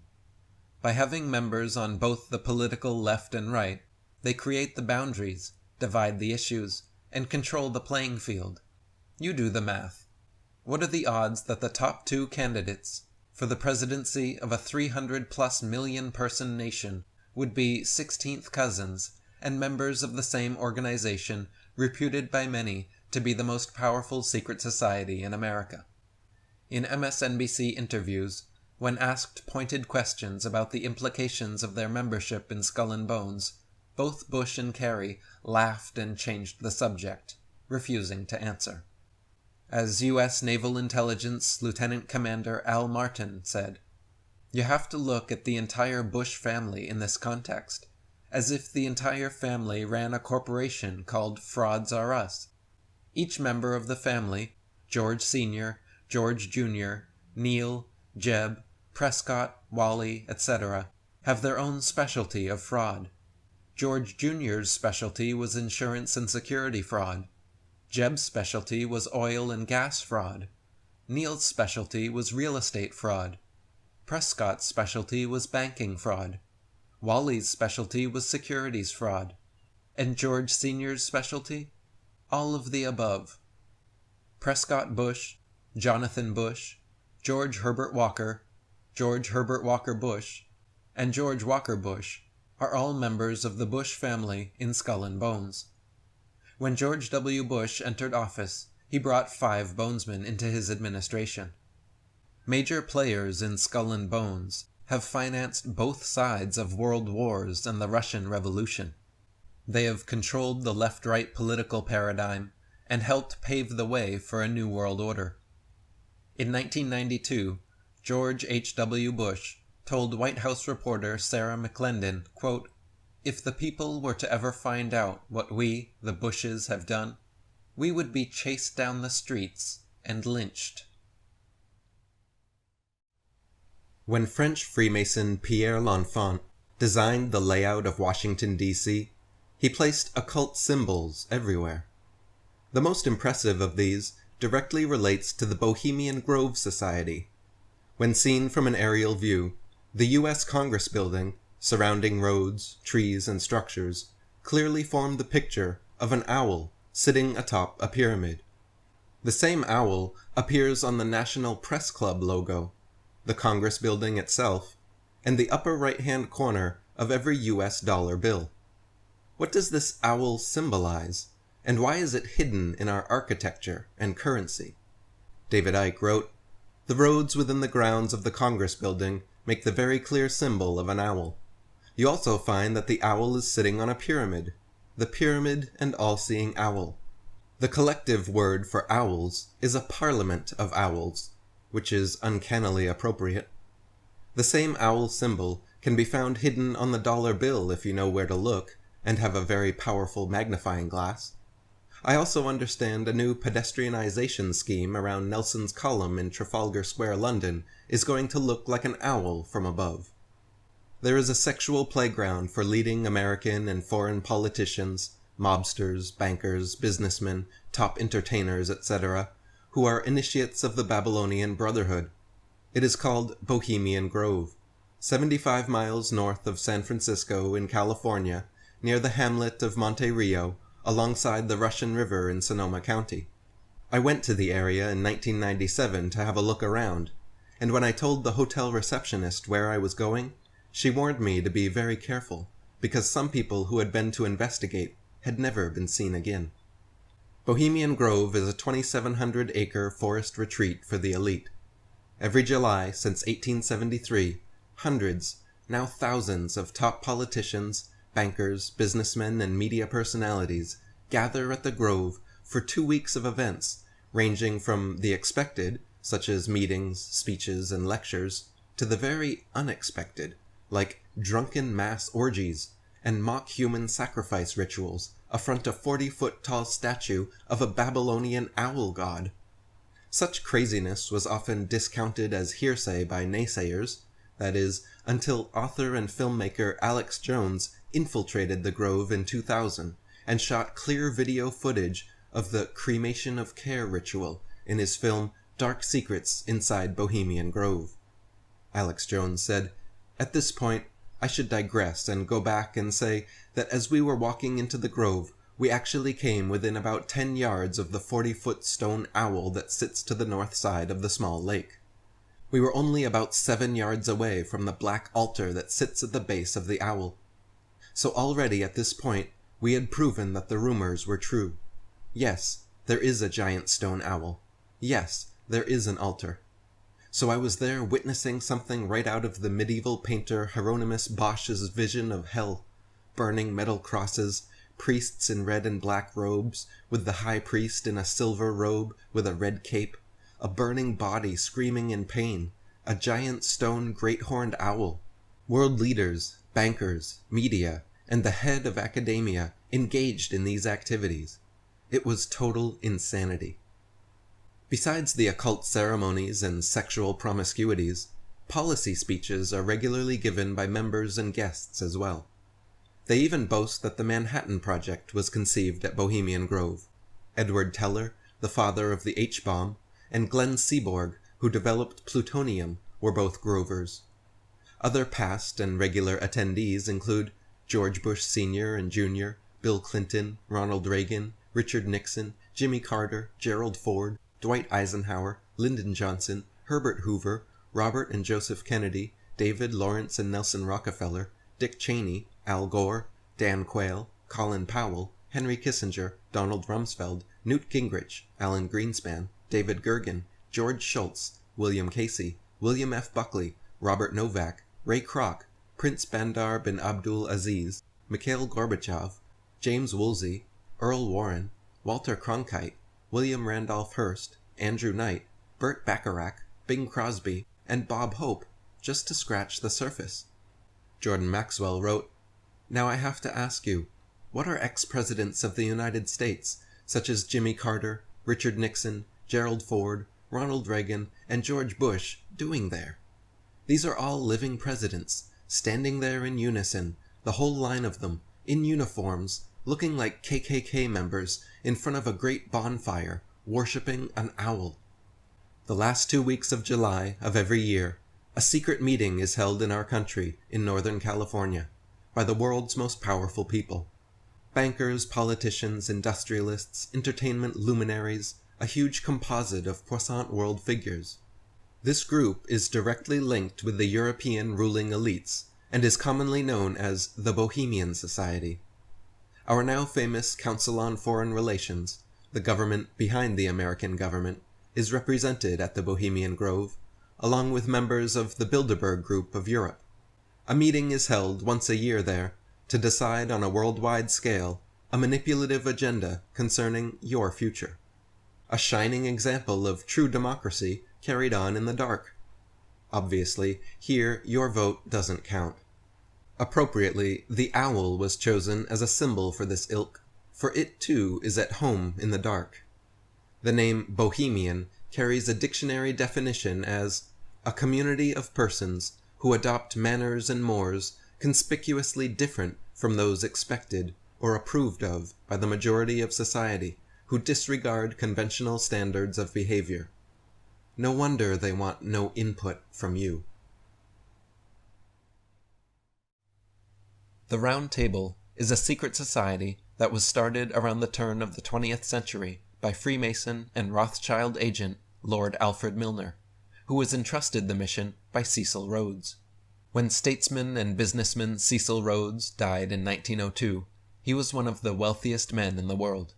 In his will, Rhodes devoted his entire fortune to the creation of the Round Table groups, the purpose of which would ultimately be to form a world government, or as he said in the will, to and for the establishment, promotion, and development of a secret society, the true aim and object whereof shall be for the extension of British rule throughout the world.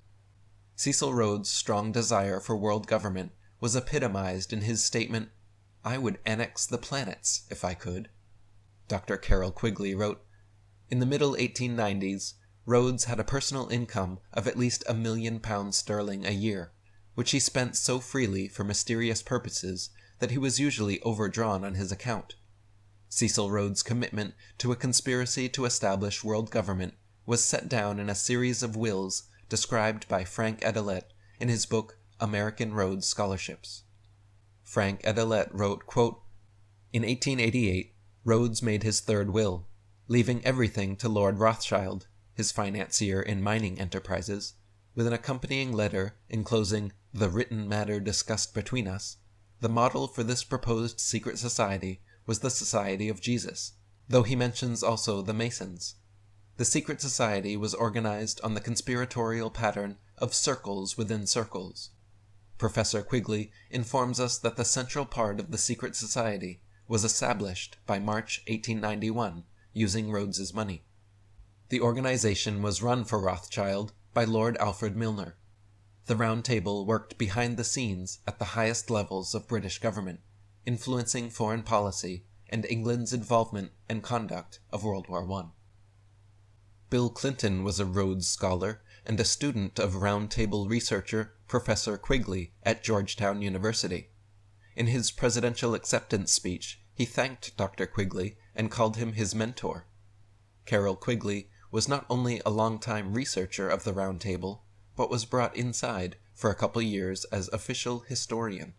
He wrote about this in his 1966 book, Tragedy and Hope. Dr. Quigley wrote, "The Rhodes Scholarships, which Clinton received, are known to everyone. What is not so widely known is that Rhodes in 5 previous wills left his fortune to form a secret society, which was to devote itself to the preservation and expansion of the British Empire.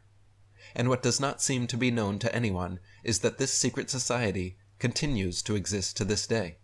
There does exist, and has existed for a generation, an international Anglophile network which operates, to some extent, in the way the radical right believes the communists act. In fact, this network, which we may identify as the Round Table groups, has no aversion to cooperating with the communists or any other groups, and frequently does so. I know of the operations of this network because I have studied it for 20 years, and was permitted for 2 years, in the early 1960s, to examine its papers and secret records. I have no aversion to it, or to most of its aims, and have, for much of my life, been close to it and to many of its instruments. I have objected both in the past and recently to a few of its policies, but in general my chief difference of opinion is that it wishes to remain unknown, and I believe its role in history is significant enough to be known. David Icke wrote, "One of the most important secret societies within the Illuminati web is called the Round Table. It is based in Britain, with branches across the world, and it is the Round Table that orchestrates the network of the Bilderberg Group, Council on Foreign Relations, Trilateral Commission, and the Royal Institute of International Affairs." Just like the ancient mystery schools, the Templars, Masons, Illuminati, or other secret societies, the Round Table groups were and are conducted in a pyramid structure, with the most knowledgeable kept at the peak, and each person down the line working on a need-to-know basis. Or, as Rhodes discussed in his will, a succession of inner and outer circles. Jim Marrs wrote, "The Round Tables started out as a collection of semi-secret groups, formed along the lines of the Illuminati and Freemasonry, with inner and outer circles, and a pyramid hierarchy. The inner circle was called the Circle of Initiates, or the Elect, while the outer circle was called the Association of Helpers. 2 members of Rhodes' inner circle of initiates were British financiers Lord Victor Rothschild and Lord Milner." David Icke wrote, "These organizations, like the Round Table, are made up of inner and outer circles. The inner circle knows the agenda, and works full-time to achieve it. The next circle knows much of the agenda, and works to that end in their particular sphere of influence. The next circle is pretty much in the dark about the real agenda, but is manipulated to make the right decisions in their area of operation, without knowing the true reason for them." The first 2 groups created by the Round Table Society were the British Royal Institute for International Affairs in 1920, and the American Council on Foreign Relations in 1921. In fact, the original plans for both were drawn up during the Paris Peace Conference of 1919. Though they were given different names to mask their autonomy, the Royal Institute of International Affairs and the Council on Foreign Relations are just sub-branches of the Rhodes-Milner Round Table. Dr. Carroll Quigley wrote, "At the end of the War of 1914, it became clear that the organization of this system had to be greatly extended. The front organization, called the Royal Institute of International Affairs, had its nucleus in each area the existing submerged Round Table group. In New York, it was known as the Council on Foreign Relations, and was a front for J.P. Morgan and Company." Gary Allen wrote, "Later, the plan was changed to create an ostensible autonomy because, quote, it seemed unwise to set up a single institute with branches. It had to be made to appear that the CFR in America and the RIIA in Britain were really independent bodies, lest the American public become aware the CFR was in fact a subsidiary of the Round Table Group and react in patriotic fury. This is the group which designed the United Nations, the first major successful step on the road to a world superstate. At least 47 CFR members were among the American delegates to the founding of the United Nations in San Francisco in 1945. Today, the CFR remains active in working toward its final goal of a government over all the world, a government which the insiders and their allies will control. The goal of the CFR is simply to abolish the United States with its constitutional guarantees of liberty, and they don't even try to hide it. Study number 7 published by the CFR on November 25, 1959, openly advocates building a new international order, which must be responsive to world aspirations for peace and for social and economic change, an international order, including states labeling themselves as socialist or communist. The Council on Foreign Relations is a private group not affiliated with the U.S. government, but made to look that way. Just as the Federal Reserve, the name Council on Foreign Relations sounds official to the unsuspecting ear, and they even print a magazine called Foreign Affairs to help pacify the organization in the public mind. But the truth is, the CFR is not a council belonging to the U.S. government, and is, in fact, a secret society masquerading as an official organization. If they called it Republicrats for World Government, or Demopublican Global Governance Group, then the herd might notice. Even if they called it the American Royal Institute for International Affairs, the sheeple might raise an eyebrow. This is the same reason our American leaders are called presidents and not prime ministers, even though they are all royalty. Admiral Chester Ward was a U.S. Judge Advocate General of the Navy and CFR member for 16 years. He said the purpose of the CFR was, quote, promoting disarmament and the submergence of U.S. sovereignty and national independence into an all-powerful one-world government. In his book, Kissinger on the Couch, Ward wrote, "The lust to surrender the sovereignty and independence of the United States is pervasive throughout most of the membership, and particularly in the leadership of several divergent cliques that make up what is actually a polycentric organization." Harper's in July 1958 wrote, "The most powerful clique in these CFR groups has one objective in common. They want to bring about the surrender of the sovereignty and the national independence of the U.S. They want to end national boundaries and racial and ethnic loyalties, supposedly to increase business and ensure world peace. What they strive for would inevitably lead to dictatorship and loss of freedoms by the people." Congressman John Rarick in 1971 said, "The Council on Foreign Relations is the establishment. Not only does it have influence and power in key decision-making positions at the highest levels of government to apply pressure from above, but it also announces and uses individuals and groups to bring pressure from below, to justify the high-level decisions for converting the U.S. from a sovereign constitutional republic into a servile member state of a one-world dictatorship." CFR membership is made up of past, present, and future presidents, secretaries of state, secretaries of defense, ambassadors, senators, congressmen, judges, Federal Reserve System presidents and chairmen, bankers, military leaders, media owners and personalities, lobbyist lawyers, corporate executives, think tank executives, and university presidents. CFR membership is composed of the most influential Americans of the century. Just look at the household names belonging to the CFR.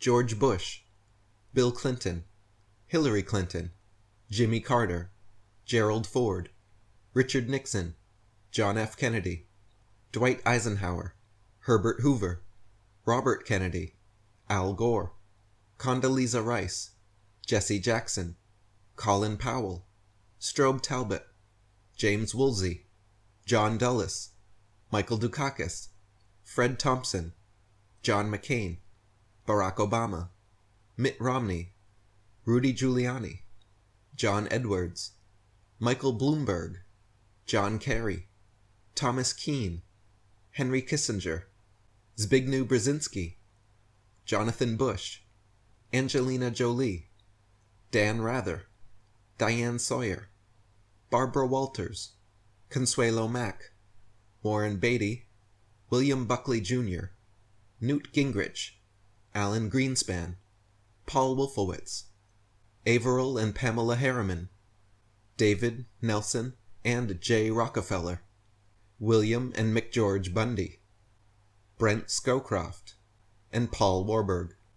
Here is just a sampling of the CFR's corporate members: ABC News, American Express, Bank of America, Boeing, Chevron, Citigroup, Coca-Cola, De Beers, ExxonMobil, FedEx, Ford, GE, Google, Halliburton, Heinz, IBM, Lockheed Martin, MasterCard, Merck, Merrill Lynch, Motorola, NASDAQ, News Corp, Nike, PepsiCo, Pfizer, Shell Oil, Sony, Time Warner, Toyota, Verizon, and Visa.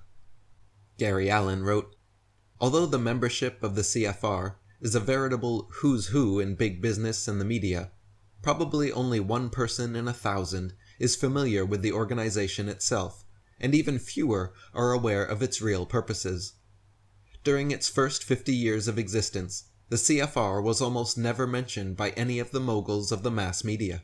And when you realize that the membership of the CFR includes top executives from the New York Times, the Washington Post, the Los Angeles Times, the night newspaper chain, NBC, CBS, Time, Life, Fortune, Businessweek, U.S. News and World Report, and many others, you can be sure that such anonymity is not accidental.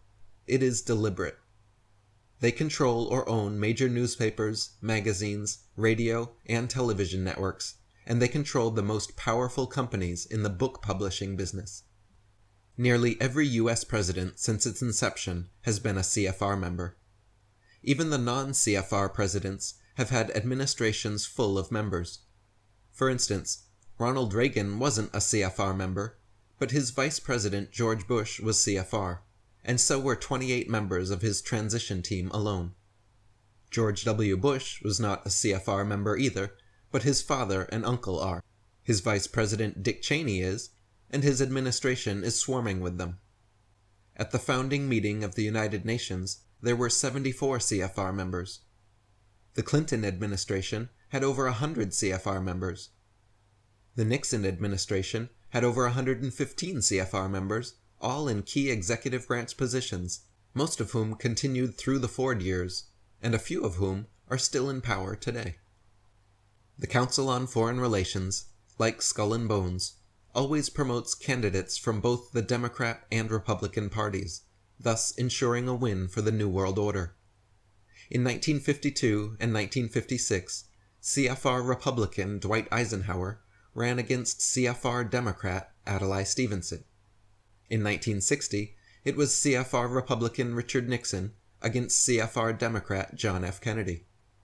In 1964, neither candidate was CFR, but Barry Goldwater was a Freemason, and Lyndon Johnson's administration was full of CFR members.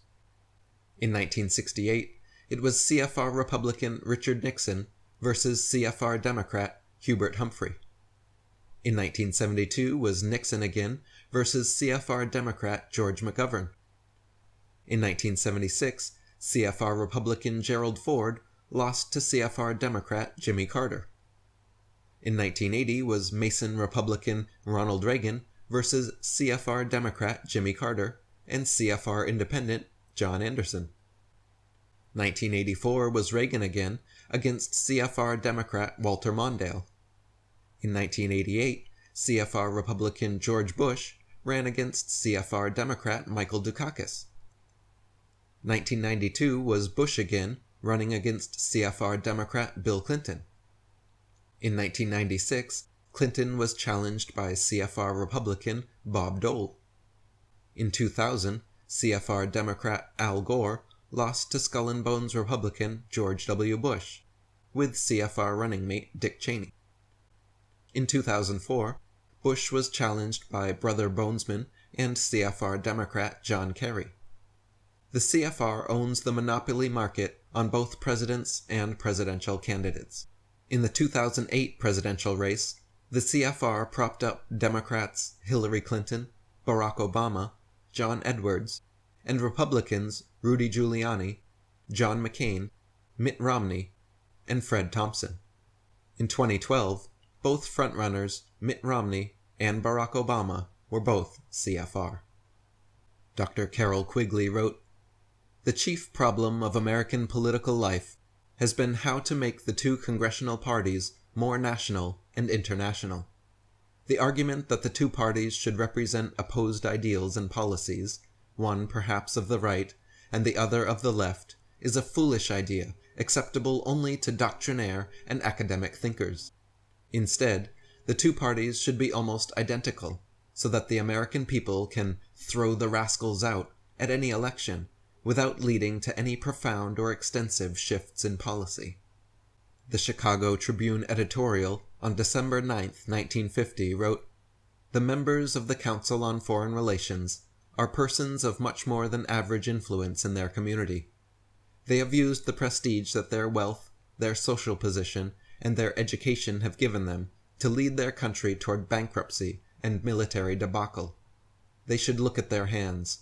There is blood on them, the dried blood of the last war, and the fresh blood of the present one, the Korean War." Almost all CIA directors have been CFR members, including Allen Dulles, Richard Helms, William Colby, George Bush, William Webster, James Woolsey, John Deutsch, and William Casey.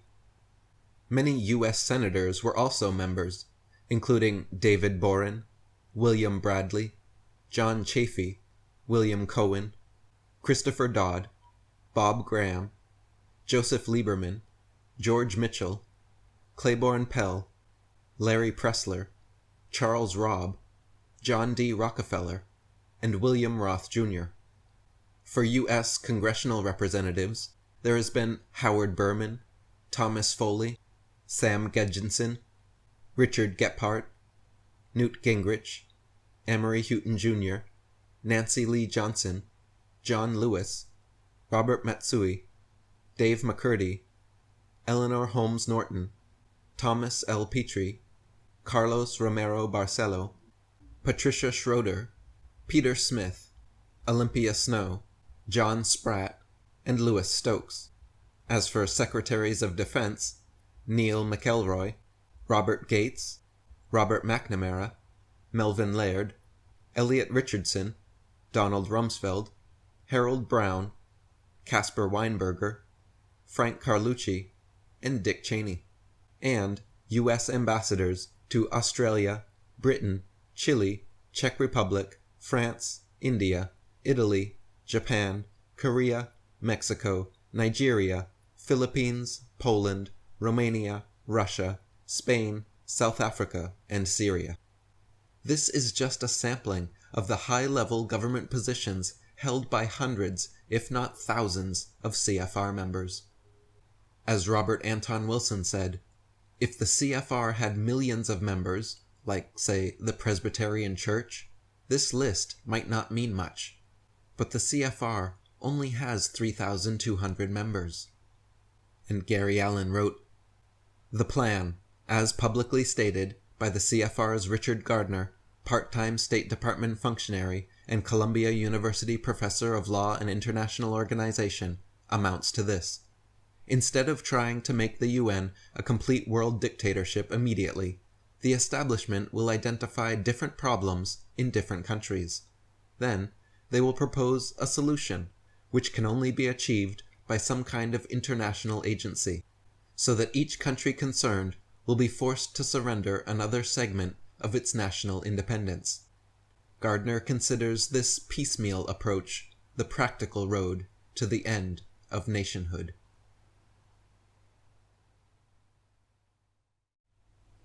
The Bilderberg Group is an annual conference of elites so secretive it was nameless until being coined the Bilderberg Group after its original meeting place.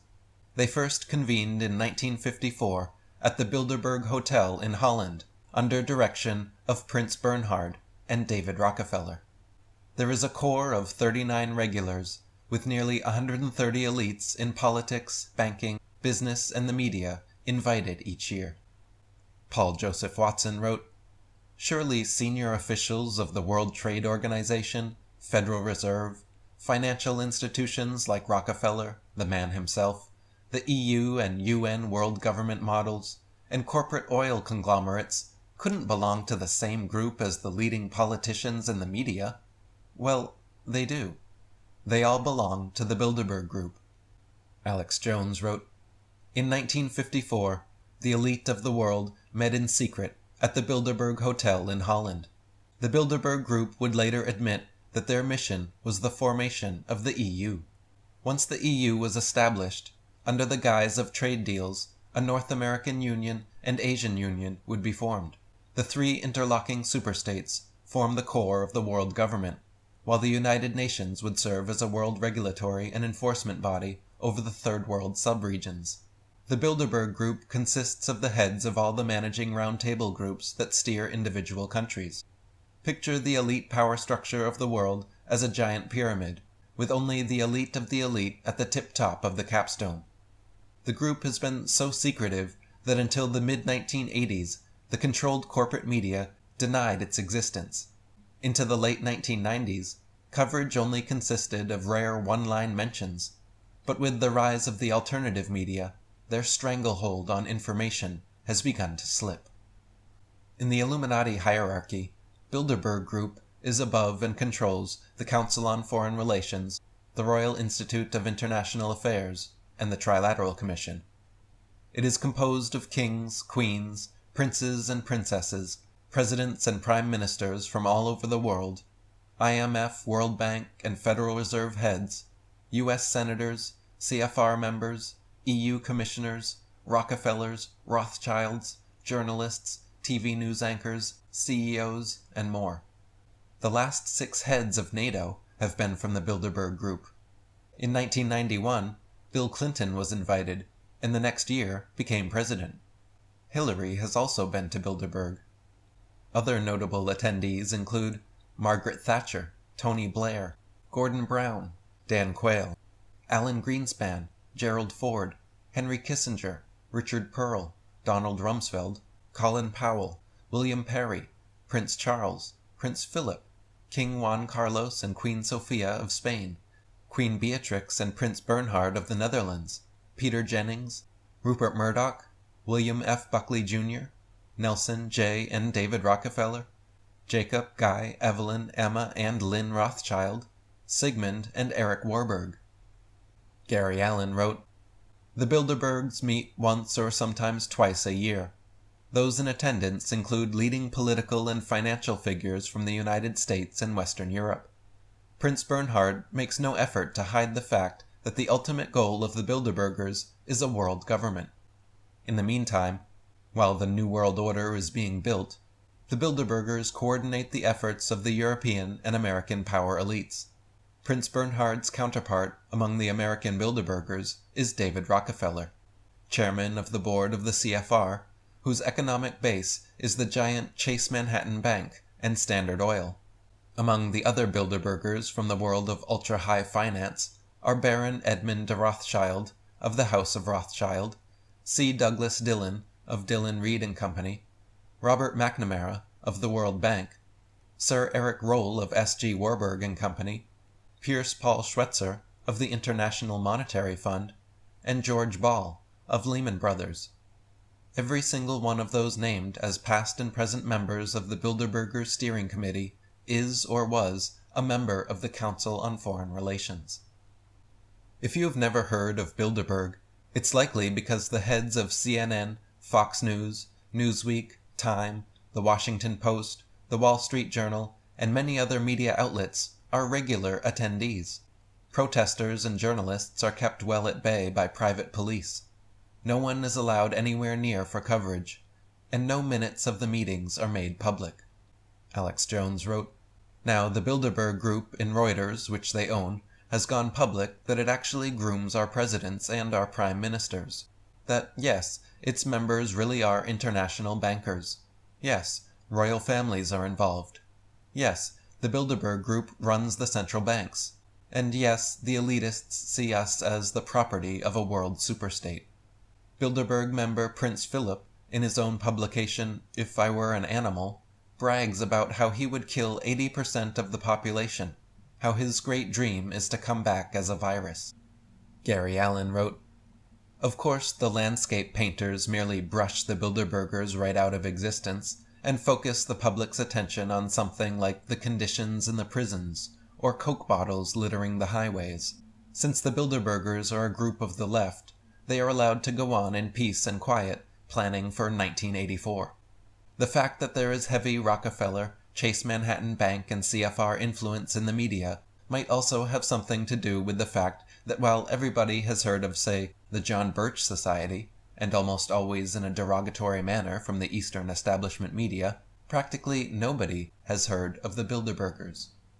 Researcher and author Daniel Estulin has followed the Bilderberg Group for over 15 years, and recently published a highly recommended expose called The True Story of the Bilderberg Group.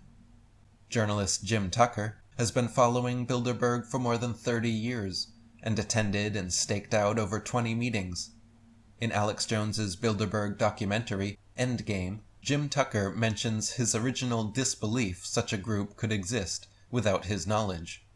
He said, "I first heard about Bilderberg in 1975, and I said, I don't believe it. It's not possible. Who in the hell is Bilderberg?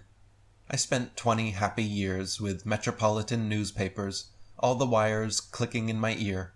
That could not happen without me knowing about it. The newspapers totally ignore it. Not a word. Total blackout in the United States. Since then, I've never stopped pursuing Bilderberg and the whole international gangster organization led by Rockefellers and Rothschilds as they manipulate the world for their own selfish interests." So why the media blackout? Why the secret meeting places, tinted windows, private police, and roaming guards? Jim Tucker says, the reason they want secrecy is because they're doing evil. Evil is done in darkness. Good works are done in sunshine. Or as C. Gordon Tether said, if the Bilderberg Group is not a conspiracy of some sort, it is conducted in such a way as to give a remarkably good imitation of one. Jim Marrs wrote, if the CFR, the Trilateral Commission, and the Bilderbergers are simply innocent, well-intentioned people working to bring about a peaceful and prosperous world, as they claim, then why all the secrecy? Why all the front organizations, some of which are the antithesis of others? Why do they obviously distrust public attention? Which leads to the single most important question. If they do create a centralized one-world government, what's to prevent some tyrant from taking control?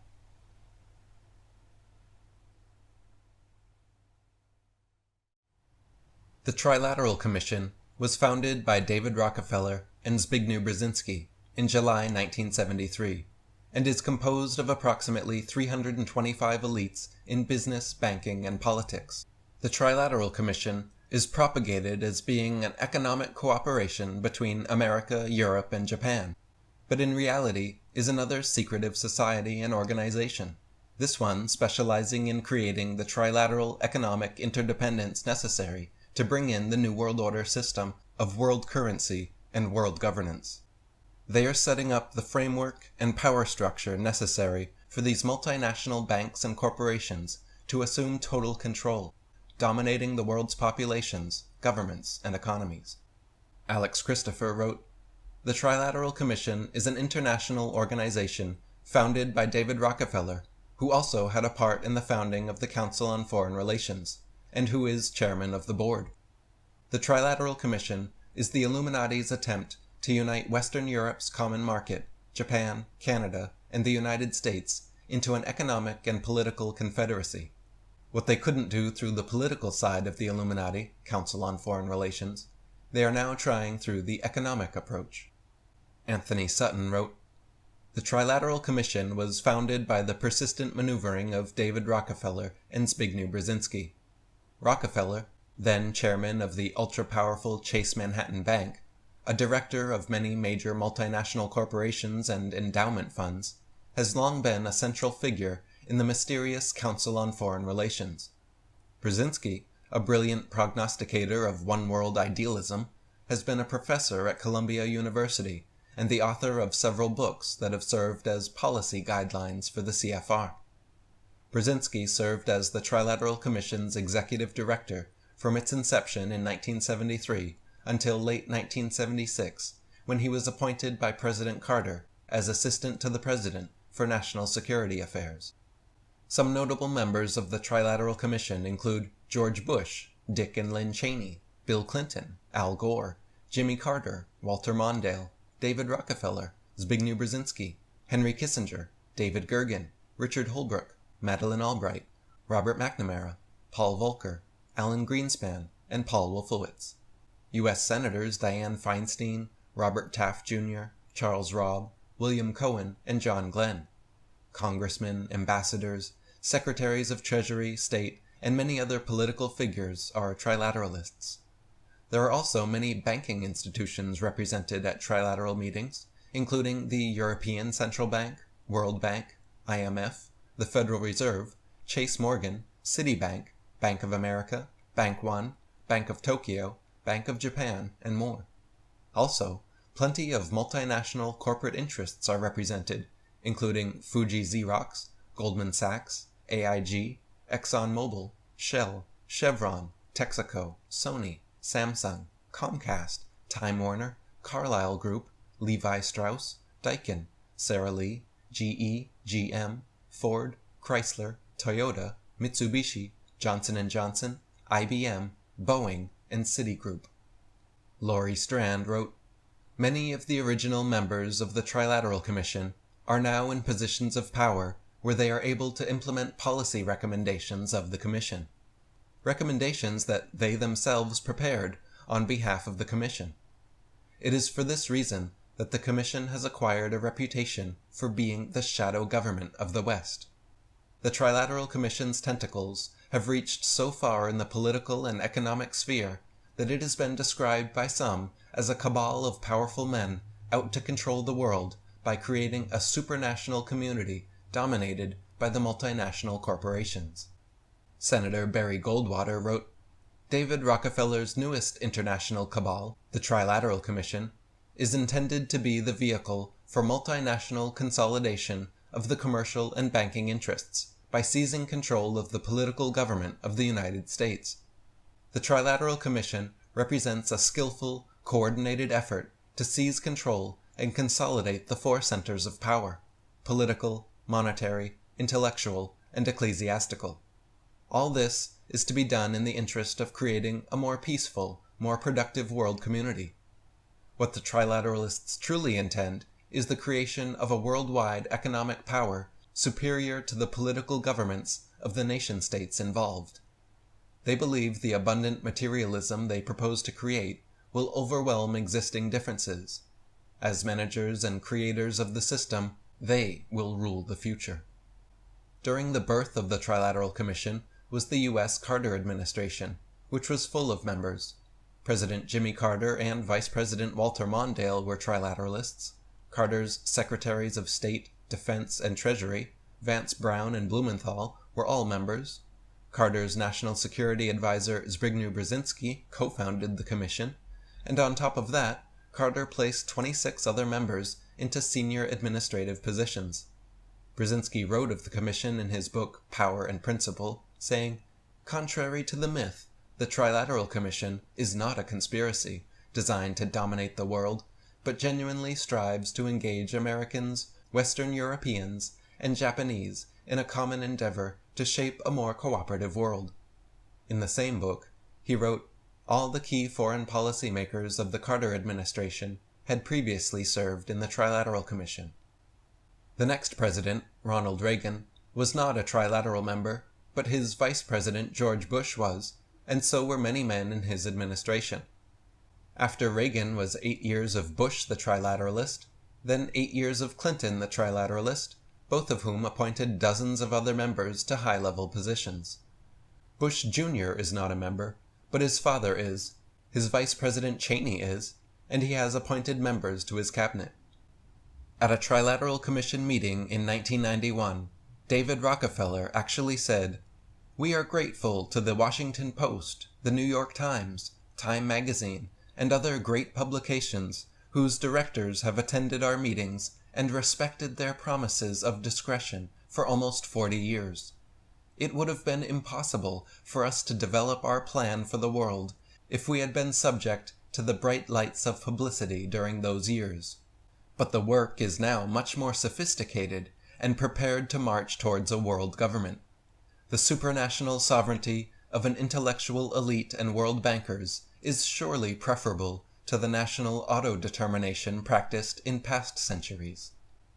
Dr. Johann Koppel said, "The interests behind the Bush administration, such as the CFR, the Trilateral Commission, and the Bilderberg Group, have prepared for and are now moving to implement open world dictatorship within the next 5 years. In 1983, I warned of a takeover of world governments being orchestrated by these people. There was an obvious plan to subvert true democracies, and selected leaders were not being chosen based upon character, but upon their loyalty to an economic system run by elites and dedicated to preserving their power. All we have now are pseudo-democracies."